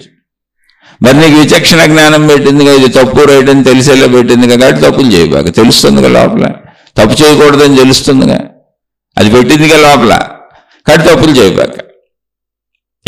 ఇక్కడ నీకు అదేమిచ్చిందో అన్నీ ఉపయోగించుకో, జ్ఞానం ఉపయోగించుకో. ఇప్పుడు మనం ఇన్ని మాట్లాడుకుంటున్నాం అంటే ఏంటి? విశ్వశక్తిని తెలుసుకునే అంత జ్ఞానాన్ని కూడా మనకి ఇచ్చిందిగా. మనకన్నీ ఇవ్వబడినవని మనం మాట్లాడుకుంటున్నాం అంటే ఇప్పుడు ఈ చెప్పుకుంటున్న విషయాలన్నీ చెప్పుకునేలా కూడా శక్తినిచ్చిందిగా. ఆ విశ్వశక్తిని ఒకటి ఉన్నది, దాని గురించి నాకు తెలియదు కానీ అది ఉన్నది, శక్తి ఉన్నది. ఎందుకంటే అది తెలియనట్టుగా ఉంది కనుక, నిరాకారంగా, నిర్గుణంగా, నిరంజనంగా, సచ్చిదానందంగా, శాంతంగా, మౌనంగా, అనంతంగా, శాశ్వతంగా, సర్వవ్యాపకంగా ఉంది కనుక తెలుసుకునేట్లేదు కనుక తెలియదు, అంతే. తెలియకపోవటం కాదు ఇక్కడ, అది తెలుసుకునేట్టు లేదు కనుక నాకు తెలియదు అనే విషయం నాకు తెలుసు. అది మోక్షం అంటే. మోక్షం అంటే అది తెలియదన్న విషయం బాగా తెలియటమే మోక్షం. అందుకే జ్ఞానం పెరిగినాక అందరూ తెలుసని మాట్లాడరు, శాంతచిత్తులు అయిపోతారు. అందుకే బుద్ధుడు చంపేస్తానంటే కూడా కాముకు కూర్చున్నాడు ఆయన. ఎందుకని? చంపాలనిపిస్తే చంపు, లేకపోతే లేదు. అది జరగాలని ఉంటే జరుగుద్ది. సృష్టిలో ఏది ఉంచిందో, ఇప్పుడు ఒక బుద్ధుడుగా నాకు శరీరాన్ని ఏది ఇచ్చిందో, నా శరీర ఎదుగుదలను ఏది నడుపుతుందో, రేపు నాకు మరణాన్ని ఏది ఇస్తుందో, అది డిసైడ్ ఎలా అయితే అలా జరుగుద్ది. నాదే ఉంది అందులో. నీకు చంపాలనిపిస్తే చంపే, కానీ వాడు చంపలా. అది కదా చిత్రం. బుద్ధుడిని ఆ రోజు అంగుళీమాలుడు చంపుంటే ఈరోజు బుద్ధుడు కదా అసలు మనకు ఉండేది కాదు ప్రపంచంలో. ఆయన చంపలా. చావుకు కూడా భయపడనటువంటి నిశ్చలత్వం కలిగినటువంటి విధానం ఒకటి ఉంది. అదే ఆత్మజ్ఞానము, ఆధ్యాత్మిక చదువు, అనంత ఆత్మశక్తి ఎరుక. అంటే తెలియదు అన్న శక్తిని తెలుసుకునే ప్రయత్నం. అదే ఆధ్యాత్మిక చదువు, ఆత్మజ్ఞాన చదువు అనేది ఒకటి ఉందని తెలిసేది కాదు బుద్ధుడు లాంటి వాళ్ళు ఉండకపోతే, రమణ మహర్షి లాంటి వాళ్ళు ఉండకపోతే. బుద్ధుడిని చూసి అంగుళీమాలుడు ఆశ్చర్యపోయి, అయ్యా ఇలాంటి స్థితి కూడా ఒకటి ఉంటుందా అని అడిగాడు. ఉందగా, నేనున్నానుగా అన్నాడు ఆయన. అదే నాకు అసలు అర్థం కావట్లేదు అన్నాడు. దానికే ఉంది, ఇది చాలా తేలికైన స్థితి, మనం తెలుసుకుంటే చాలు అన్నాడు ఆయన. నువ్వు ఆ ప్రయత్నం చేయలేదంటే చాలా తేలికైన స్థితి దాన్ని. నేను చేశాను కదా అన్నాడు. నేనున్నాను కదా, నువ్వు కత్తి పెట్టావు, నేనున్నాను కదా. మరి నాకు నేర్పుతారా దాన్ని అన్నాడు. తప్పకుండా నేర్పుతాను, నేను అందరికీ దాన్ని నేర్పడానికి చెప్పడానికే నేనున్నాను అన్నాడు ఆయన. నాకు తెలిసింది అందరికీ చెబుతున్నాను అన్నాడు ఆయన. ఆల్రెడీ చెబుతున్నాను, నీకు చెప్పమంటే చెబుతా. తెలిసింది చెప్పడానికి పెద్ద ప్రయాసం ఏముంది, నాకు తెలియంది నేను చెప్పలేను. కానీ ఇలా ఉండటం నాకు తెలిసింది, నిశ్చలత్వం నాకు తెలిసింది, ఈ ప్రశాంతత నాకు తెలిసింది, ఎలా ఉంటే ఇది వస్తుందో కూడా నాకు తెలిసింది. అదే బుద్ధుడు చెప్పిన బోధనలన్నీ, అదే రమణ మహర్షి చెప్పిన బోధనలన్నీ. తెలియదు అన్న విషయాన్ని ఎంత బాగా తెలుసుకోవచ్చో చెప్పారు. అంగుళీమాలుడు అప్పుడు ఆయన శిష్యుడయ్యాడు, తెలుసుకున్నాడు. చంపుదామని వచ్చినోడు బుద్ధత్వాన్ని పొందుతాను, నేను కూడా నీలా తయారవుతాను, చంపడంలో గొప్పతనం ఏముంది, అదంతా పరిమితత్వం, అజ్ఞానం, మాయ, అహంకారం, రాక్షసత్వం, క్రూరత్వం, ఇదంతా చెడు. ఇది చేయకూడదని నాకు కూడా తెలుసు, కానీ నేను చేయకుండా ఉండలేకపోతున్నా. అవే మన కోరికలు, ఆశలు, అత్యాశలు. కాబట్టి నేను నీలా నిశ్చలంగా ఉండేది, తప్పులు చేయకుండా ఉండేది, అదేంటో నేను నీలా తయారవుతా చెప్పాను. అలాని బుద్ధుడు భోజనం చేయలేదా? భోజనం చేశాడు, ప్రయత్నించుకున్నాడు ఆయన, వెళ్ళి భిక్ష తెచ్చుకున్నాడు ఆయన. బుద్ధుడికి కూడా వివాహం అయింది, బుద్ధుడికి ఒక కుమారుడు ఉన్నాడు. బుద్ధుడు ఒక పెద్ద రాజ్యం వదిలిపెట్టి వచ్చాడు, సంపదలన్నీ, ఆయన పెద్ద రాజకుమారుడు. అలాని ఇప్పుడు సంపదలు వదిలేసి, సంపదలు రోడ్డు మీద పారేసి, భార్య పిల్లలను వదిలేస్తే, లేదా భర్త పిల్లలను వదిలేస్తే దొరుకుంటే మీ భ్రాంతి. ఎందుకంటే ఆ విషయం ఆయనే చెప్పారు, బుద్ధ భగవానుడే చెప్పారు. బుద్ధ భగవానుడు తర్వాత బుద్ధుడైనాక తన రాజ్యానికి వెళ్ళారు, తల్లిదండ్రుల దగ్గరికి వెళ్ళారు, భార్య పిల్లల దగ్గరికి వెళ్ళారు. అప్పుడు భార్య అడిగింది, ఏమంటే అంత అమాయకంగా మిమ్మల్ని పెళ్లి చేసుకొని మీతో కాపురం చేసి పని ముసలోళ్ళం కూడా అయిపోలేదు, చిన్న పిల్లవాడు, చాలా చిన్న వయసు, నాది చిన్న వయసు, యవ్వనంలో ఉన్నాం, నన్ను వదిలిపెట్టాలి, అర్ధరాత్రి వెళ్ళిపోయారు కదా, పోనీ మీరు ఏదో చేయాలనుకునేది ఇక్కడే కూర్చొని చేసుకుంటూ పోయేది కదా, మీరు పొందాలనుకున్న జ్ఞానమో లేదా మీరు తెలుసుకోవాలనుకున్న సత్యమో ఏదో సంథింగ్, ఇప్పుడు మీరు ఏదో పొందాని అంటున్నారు కదా, అది ఇంట్లో కూర్చొని చేసుకుంటే సరిపోయేది కదా, మమ్మల్ని ఎందుకు ఎంత ఇబ్బంది పెట్టారని. ఎందుకని బంధాలు బాంధవ్యాలు ఏర్పరుచుకున్నాక వదిలేసి వెళ్ళిపోవటం అధర్మం కదా, అది చాలా మనస్తాపానికి గురవుతారు కదా. ఆమె ఎంత బాధపడి ఉంటుంది, భర్త చెప్పబెట్టకుండా రాత్రి వెళ్ళిపోతే. మీరు ఒకసారి ఊహించుకోండి, మన జీవిత భాగస్వామి మన ఇంట్లోనే ఉన్నాం అనుకొని, మనం అలా పడుకొని ఉన్నాం అనుకొని, చక్కగా పడుకొని నిద్రపోతే అర్ధరాత్రి లేచి వెళ్ళిపోతే పొద్దున్నే మన పరిస్థితి ఏంటి? ఆ కుటుంబం ఏమైపోవాలి, ఆ పిల్లలు ఏమైపోవాలి, ఆ కుటుంబం ఏమైపోవాలి, ఒకళ్ళు వెళ్ళిపోతే లేచి. అదే అడిగింది ఆమె. అప్పుడు బుద్ధుడు చెప్పాడు, నాకు ఆ విషయం అప్పుడు తెలీదు, కానీ ఇప్పుడు తెలిసింది, ఇక్కడ కూడా చేసుకోవచ్చు అన్నాడు. ఆయన ఒప్పుకున్నాడు. అంటే నిజాయితీ కలిగిన వాళ్ళు తప్పును కూడా ఒప్పుకుంటారు. మూర్ఖులు, అహంకారులు మళ్ళీ నేను పట్టుకుని కుందేలుకు మూడో కళ్ళు అంటారు. అయితే బుద్ధుడు ఎంత నిజాయితీ కలిగిన వాడంటే మళ్ళీ ఆయన్ని అందరూ అనుసరించారు. ఆయన తల్లిదండ్రులు అనుసరించారు, ఆయన బంధువులు అనుసరించారు, భార్య పిల్లలు అనుసరించారు, అందరూ ఆయనతో సాగారు, ఆయన చెప్పిన సత్యాన్ని అంగీకరించారు. అవును, ఇది బాగానే ఉందని. ఏముంది, మంచిగా బతుకుదామంటే బాగుందే ఉంటుంది. ఆయన ఏం పారేయమనలేదు, ఏం విసిరేయమనలేదు, ఏం కొట్టేయమనలేదు, ఏం చంపేయమనలేదు, ఏం లాగేయమనలేదు, మంచిగా బతుకుదాం అన్నాడు అంతే. మంచిగా బతుకుతూ అనంత విశ్వపు ఎరుకేదుందో అది తెలియదన్న స్థితి, అదే అనంత ఆకాశ స్థితి, అదే మోక్ష స్థితి, దాన్నే నిర్వాణము అన్నారు ఆయన. నిర్వాణం అంటే పాళీ భాష, ఆయన మాట్లాడింది పాళీ భాషలో, మనం మాట్లాడుకుంటుంది తెలుగులో. అసలు మోక్షము, ఆత్మ, బ్రహ్మము ఈ పదాలన్నీ సంస్కృతానికి సంబంధించినవి, కానీ తెలుగులో వాడుక భాషా పదాలు అయిపోయినాయి. అలా ఎంతోమంది రమణ భగవాన్లు ఉన్నారు. ఇక్కడ విషయం కుటుంబాలు వదిలేయడం, పారిపోవటం, లేదా ఏదో సన్యాసాలు తీసుకోవటం ఇది కాదు. అలా తీసుకున్న వాళ్ళని ఎవరు నేను తక్కువ చేయట్లా, విషయం అది కాదు. తెలియదు అన్న విషయం ఎంత విస్తృతంగా తెలిస్తే అప్పుడు నీకు తెలుసు అన్నది ఆ పరిమితిలో హాయిగా ఆనందంగా బతుకుద్ది. ఎందుకని నీకు ఇవ్వబడింది పరిమితే, శరీరం ఎప్పుడూ పరిమితే. నేను చూసిందే నిజం అన్నావు అనుకో, నువ్వు చూడంది బోల్డ్ ఉంది. నేను విన్నదే నిజం అన్నావు అనుకో, నువ్వు వినలేనిది బోల్డ్ ఉంది. అలా నీదంతా ఒక పరిమితి అని నీకు ఎప్పుడైతే తెలిసిందో, నేను చూసిందే నిజమైన వాదన చెయ్యవు. అది ప్రాబ్లం అక్కడ. నేను గ్రహించిందే నిజం, సత్యం, నూతిలో కప్పలా నా లోకమే నిజమని ఇతరులతో వాగ్వివాదాలకు వెళ్ళవు. ఎవరి సత్యం వాళ్ళది, ఎవరి గ్రహింపు వాళ్ళది, అనంత విశ్వం ఇది అని ఎవరికి అడ్డం వెళ్లకుండా చక్కగా ఎవరైనా నీకు అడ్డం వస్తే ట్రాఫిక్లు తప్పించుకున్నట్టు నొప్పించక తానవ్వక జీవితాన్ని జీవించుకుంటూ వెళ్ళిపోతాం. ఎంత బాగుంటాయి ఆ జీవితాలు. ఓ బుద్ధుడి జీవితంలో, రమణ మహర్షి జీవితంలో చక్కగా ఉంటాయి. ఓ వశిష్ఠుడి జీవితంలో, ఓ గౌతముడి జీవితంలో మునులు, ఋషులు, యోగులు అందరూ వివాహాలు చేసుకున్నారు, పిల్లల్ని కన్నారు, చక్కగా జీవించారు. ఎందుకని? వాళ్ళకి అర్థమైంది అనంతత్వం. ఆ అనంతత్వమే మనకి ఈ పరిధి గల శరీరాన్ని ఇచ్చింది. అర్థమైంది అనంతత్వం ఎక్కడ? జ్ఞానంలో. కానీ శరీరం ఏంటి? పరిమితం. ఇది ఎలా నశించిపోద్ది. కానీ అనంతత్వం ఎప్పటికీ ఉండిపోద్ది. నశింపు కూడా వెళ్ళి అనంతత్వంలో కలిసిపోద్ది. ఈ తెలుసులన్నీ వెళ్ళి తెలియదులో కలిసిపోతాయి. అందులో లీనమైపోతాం. ఎలా? ఒక నీటి బొట్టు, వర్షపు నీటి బొట్టు, మేఘం వర్షమై కురుస్తుంది. వర్షపు నీటి బొట్లు కిందకు పడుతున్నాయి. కొన్ని వేల నీటి బొట్లు కిందకు ప్రయాణించుకుంటూ వస్తున్నాయి. అలా వస్తున్నప్పుడు నీటి బొట్లు మాట్లాడుకుంటున్నాయి. అవేమనుకుంటున్నాయి తెలుసా? మనం ఏదో ఇప్పుడు జన్మించాం, ప్రయాణం మొదలు పెట్టాం అనుకుంటున్నాయి. మేఘం నుంచి వర్షపు నీటి బొట్టు అవ్వగానే ఆ నీటి బొట్టు నేను జన్మించాను అనుకుంటుంది కొత్తగా. ఇప్పుడు ప్రతి నీటి బొట్టు నేను కొత్తగా జన్మించాను, ఇది నా జీవితకాలం నేను ప్రయాణిస్తున్నాను అనుకుంటుంది అది. అలా అనుకుంటూ నీటి బొట్లన్నీ మాట్లాడుకుంటున్నాయి. పక్క నీటి బొట్లు అలా ప్రయాణిస్తూ మాట్లాడుకుంటున్నాయి. ఏమని? సముద్రం అనేదో ఉందంట, అసలు అది అనంత శక్తి అంట, అదే సర్వ విశ్వం అంట, అదే సర్వం అంట, దాన్నే దేవుడు అంటారంట, మనకు అసలు తెలీదు. ఇప్పుడు మనం అది ఎలా తెలుసుకోవాలి అని చర్చలు చేసుకుంటున్నాయి. ఆ దారిలో వాళ్ళు జ్ఞానబోధలు చేస్తున్నాయి. అందులో గురువు చినుకులు ఉన్నాయి, శిష్య చినుకులు ఉన్నాయి, దైవ చినుకులు ఉన్నాయి, అనేక మత చినుకులు ఉన్నాయి. అన్నీ మాట్లాడుకుంటూ వస్తున్నాయి ఆ నీటి బిందువులు.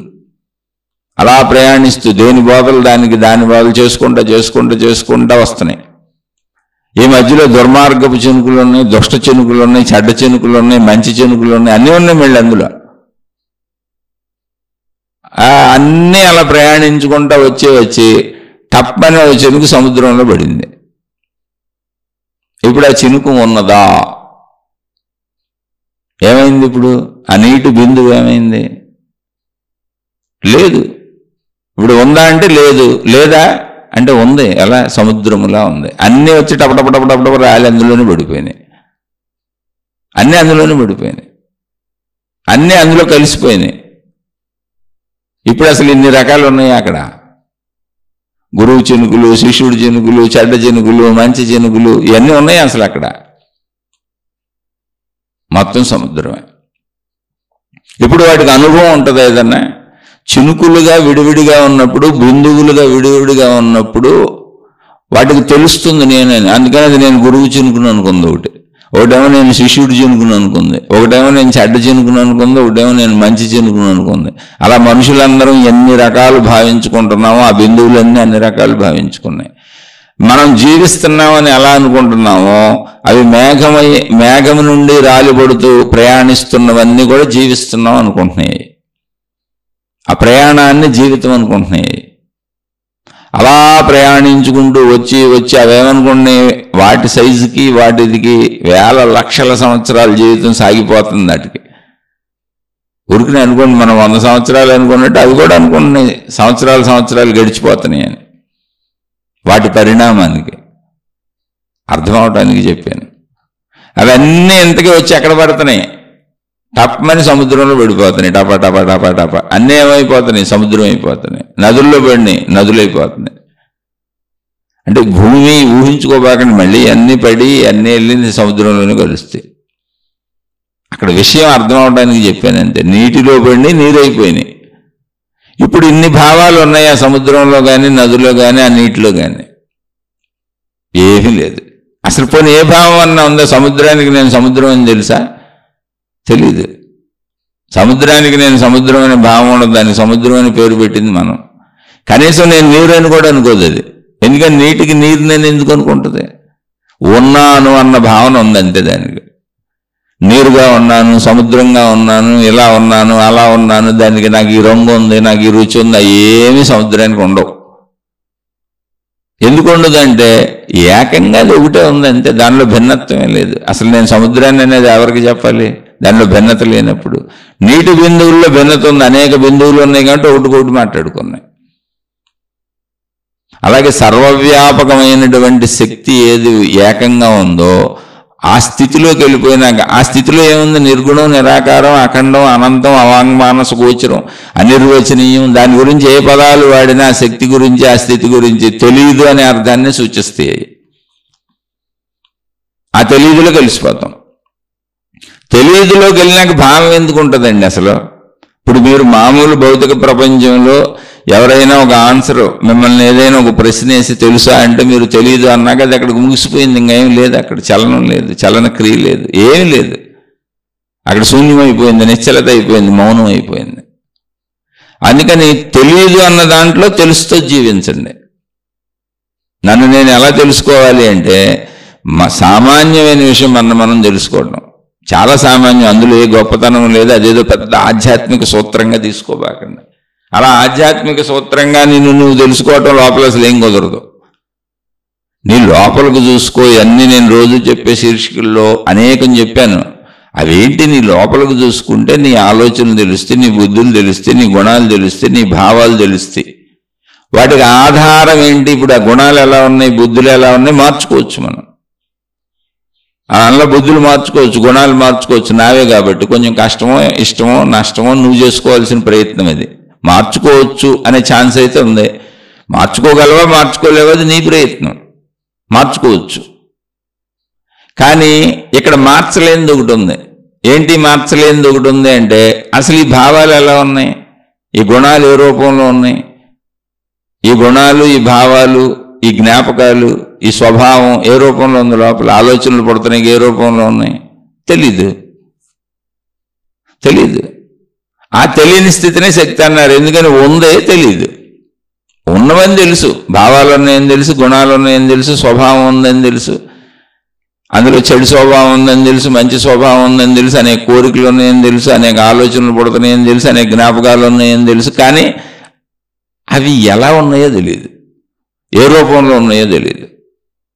అంటే ఏ రూపంలో ఉన్నాయి? ఇప్పుడు తెలియదని రూపంలో ఉన్నాయి అంతే. కానీ ఉన్నాయి కదా, అందుకే శక్తి అన్నారు. శక్తి అంటే ఉన్నది అని అర్థం అంతే. శక్తి అనే దానికి అర్థమేం లేదు, ఉన్నది, లేనిది కాదు. అలాగే సృష్టి అంతా ఉన్నది కనపడుతుంది కనుక ఖచ్చితంగా దీనికి ఆధారంగా శక్తి ఉండాలి. ఎందుకని? సృష్టి ఇలాగే శాశ్వతంగా ఉంటలా మళ్ళీ మారిపోతుంది, మళ్ళీ మార్పు చెందుతుంది. చెట్లు చచ్చిపోతాయి, కొత్త చెట్లు వస్తాయి. మనుషులు చచ్చిపోతారు, కొత్త మనుషులు వస్తారు. జంతువులు చచ్చిపోతాయి, కొత్త జంతువులు వస్తాయి. సృష్టి సాగుతూ ఉంది, కదులుతూ ఉంది, మార్పు చెందుతూ ఉంది. ఎలా? ఆలోచనలు కదులుతున్నాయి, భావాలు కదులుతున్నాయి, జ్ఞాపకాలు కదులుతున్నాయి, కోరికలు కదులుతున్నాయి, భావోద్వేగాలు కదులుతున్నాయి, సుఖదుఖాలు కదులుతున్నాయి. అన్నీ అంతరంగంలో కదులుతూ ఉన్నాయి.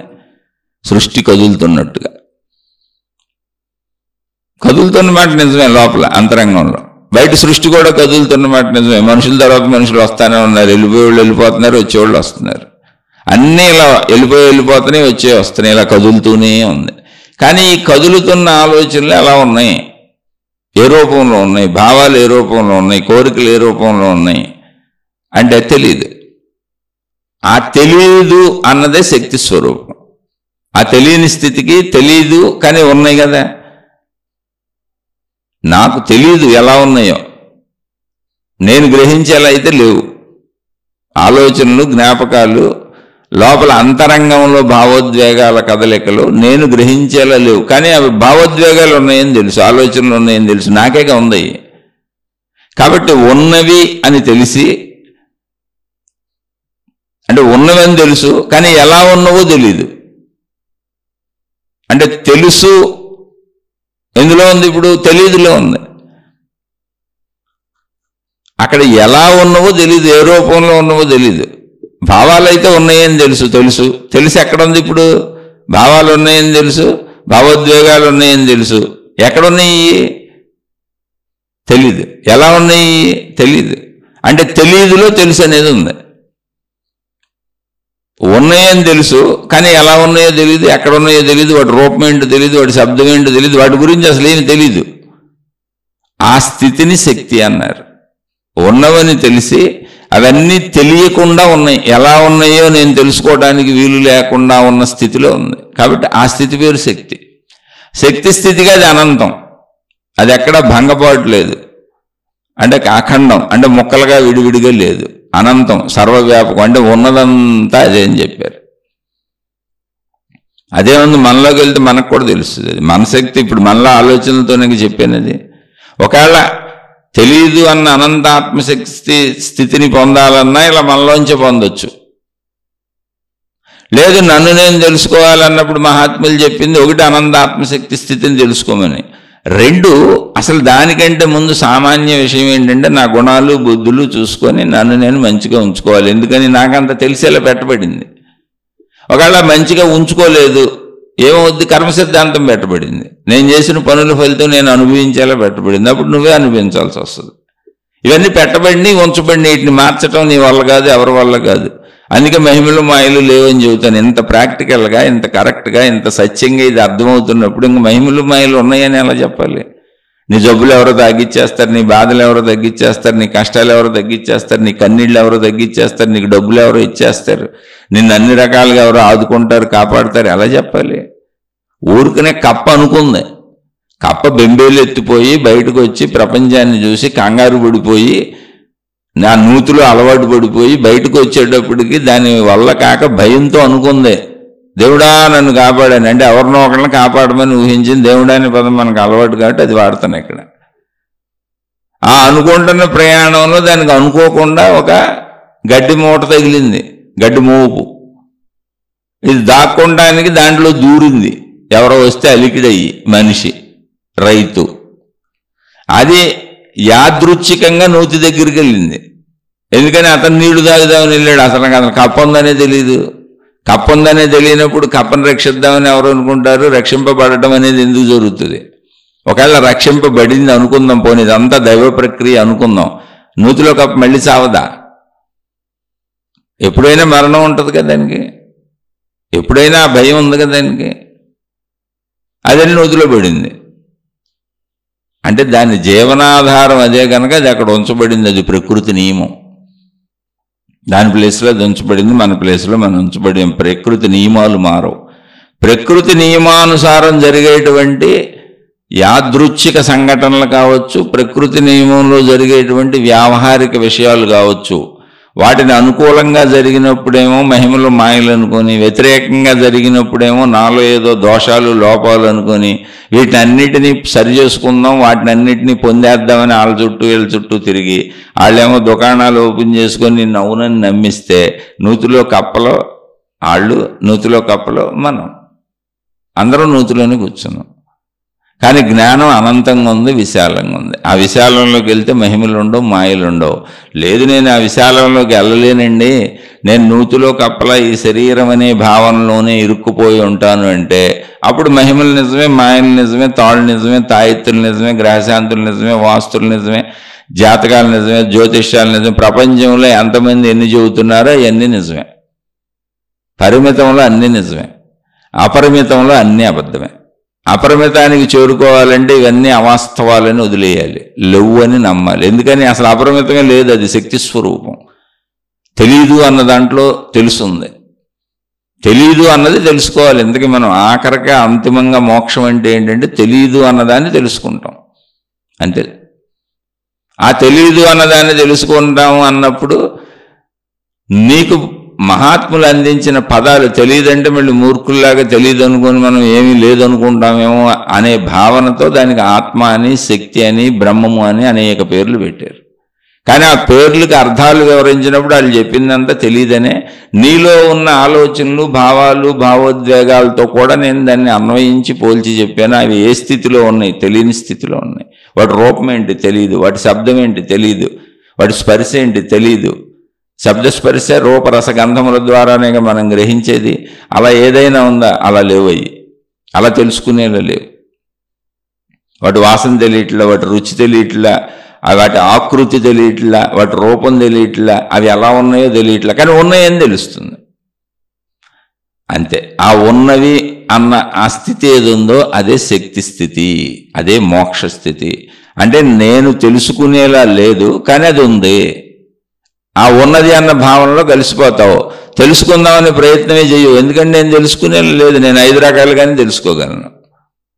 ఈ 5 రకాలుగా తెలుసుకోగలిగినటువంటి విధానాలను వదిలేసి ఆ అనంతత్వ భావనలో ఉండిపోతావు. భావన భావన భావన, అదే జ్ఞాన భావన. భావన జ్ఞానం.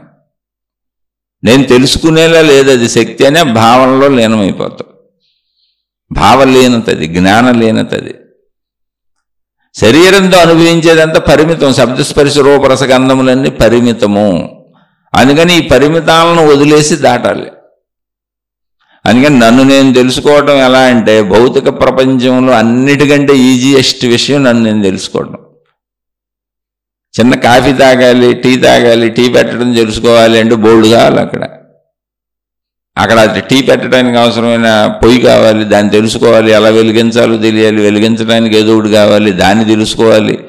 టీ పొడి తెలుసుకోవాలి, పాలు తెలుసుకోవాలి, గిన్నెలు తెలుసుకోవాలి, పంచదారలు తెలుసుకోవాలి, ఎంతసేపు మరిగించాలో తెలుసుకోవాలి, ఎన్ని నీళ్లు పోయాలో తెలుసుకోవాలి, ఎలా పెడితే ఎంత రుచికరంగా వస్తుందో తెలియాలి. ఇవన్నీ తెలియాలి అంటే బోల్డ్ తెలుసుకోవాలి. అక్కడికి వెళ్ళి బోల్డ్ ప్రక్రియ ఉంది. నిన్ను నువ్వు తెలుసుకోవడానికి ఏ ప్రక్రియ లేదు. జస్ట్ నువ్వు కళ్ళు మూసుకొని నిన్ను పరిశీలించుకుంటే, జస్ట్ నీ వైపు చూసుకుంటే, నీ గుణాలు, నీ బుద్ధులు నీకు రోజు తెలుసు, నీ స్వభావం నీకు రోజు తెలుసు. ముందు దాన్ని సరిచేసుకో. తర్వాత అసలు ఈ గుణాలు, బుద్ధులు, స్వరూపం, భావోద్వేగాలు ఏ రూపంలో ఉన్నాయో తెలుసుకో. ఆ రూపంలో కలిసిపో. వీటికి ఆధారమైనటువంటి శక్తి ఏంటి, అది ఏ రూపంలో ఉందో తెలుసుకో. లేదా అవి ఏ రూపంలో ఉన్నాయో తెలుసుకో, అవే పరిస్థితిలో ఉన్నాయో తెలుసుకో, అవే స్థితిలో ఉన్నాయో తెలుసుకో. ఆ స్థితిలో కలిసిపో. అదే శక్తి స్థితి, అదే ఆత్మస్థితి. దానికి పేర్లు పెట్టారు అంతే. దాన్నే మోక్షం అన్నారు. అలా తెలుసుకొని జీవిస్తున్న వాళ్ళని జీవన్ముక్తులు అన్నారు. కాబట్టి ఇందులో మీరు ఏది తెలుసుకోవాలనుకుంటే అది తెలుసుకోండి. కానీ తెలుసుకునేదంతా ఎందులో ఉంది అంటే తెలియని దాంట్లో ఉంది. తెలుసుకునేదంతా తెలియని దాంట్లో ఉంది. తెలియని దానిని తెలుసుకోండి. తెలియని దానిని తెలుసుకోవడమే మోక్షం. తెలియని దానిలో కలిసిపోవడమే మోక్షం. ఇంకా మీ ఇష్టం ఎన్ని పదాలైనా వాడుకోవచ్చు. ఇక్కడ ఆలోచించి చూడండి. అర్థం కాకపోతే మళ్ళీ తప్పకుండా అడిగే ప్రయత్నం చేయండి. మరలా మరొక కొత్త శీర్షికతో కలుసుకుందాం. శుభమస్తు. మీకు మీ కుటుంబ సభ్యులకు మేలు చేకూరుగాక.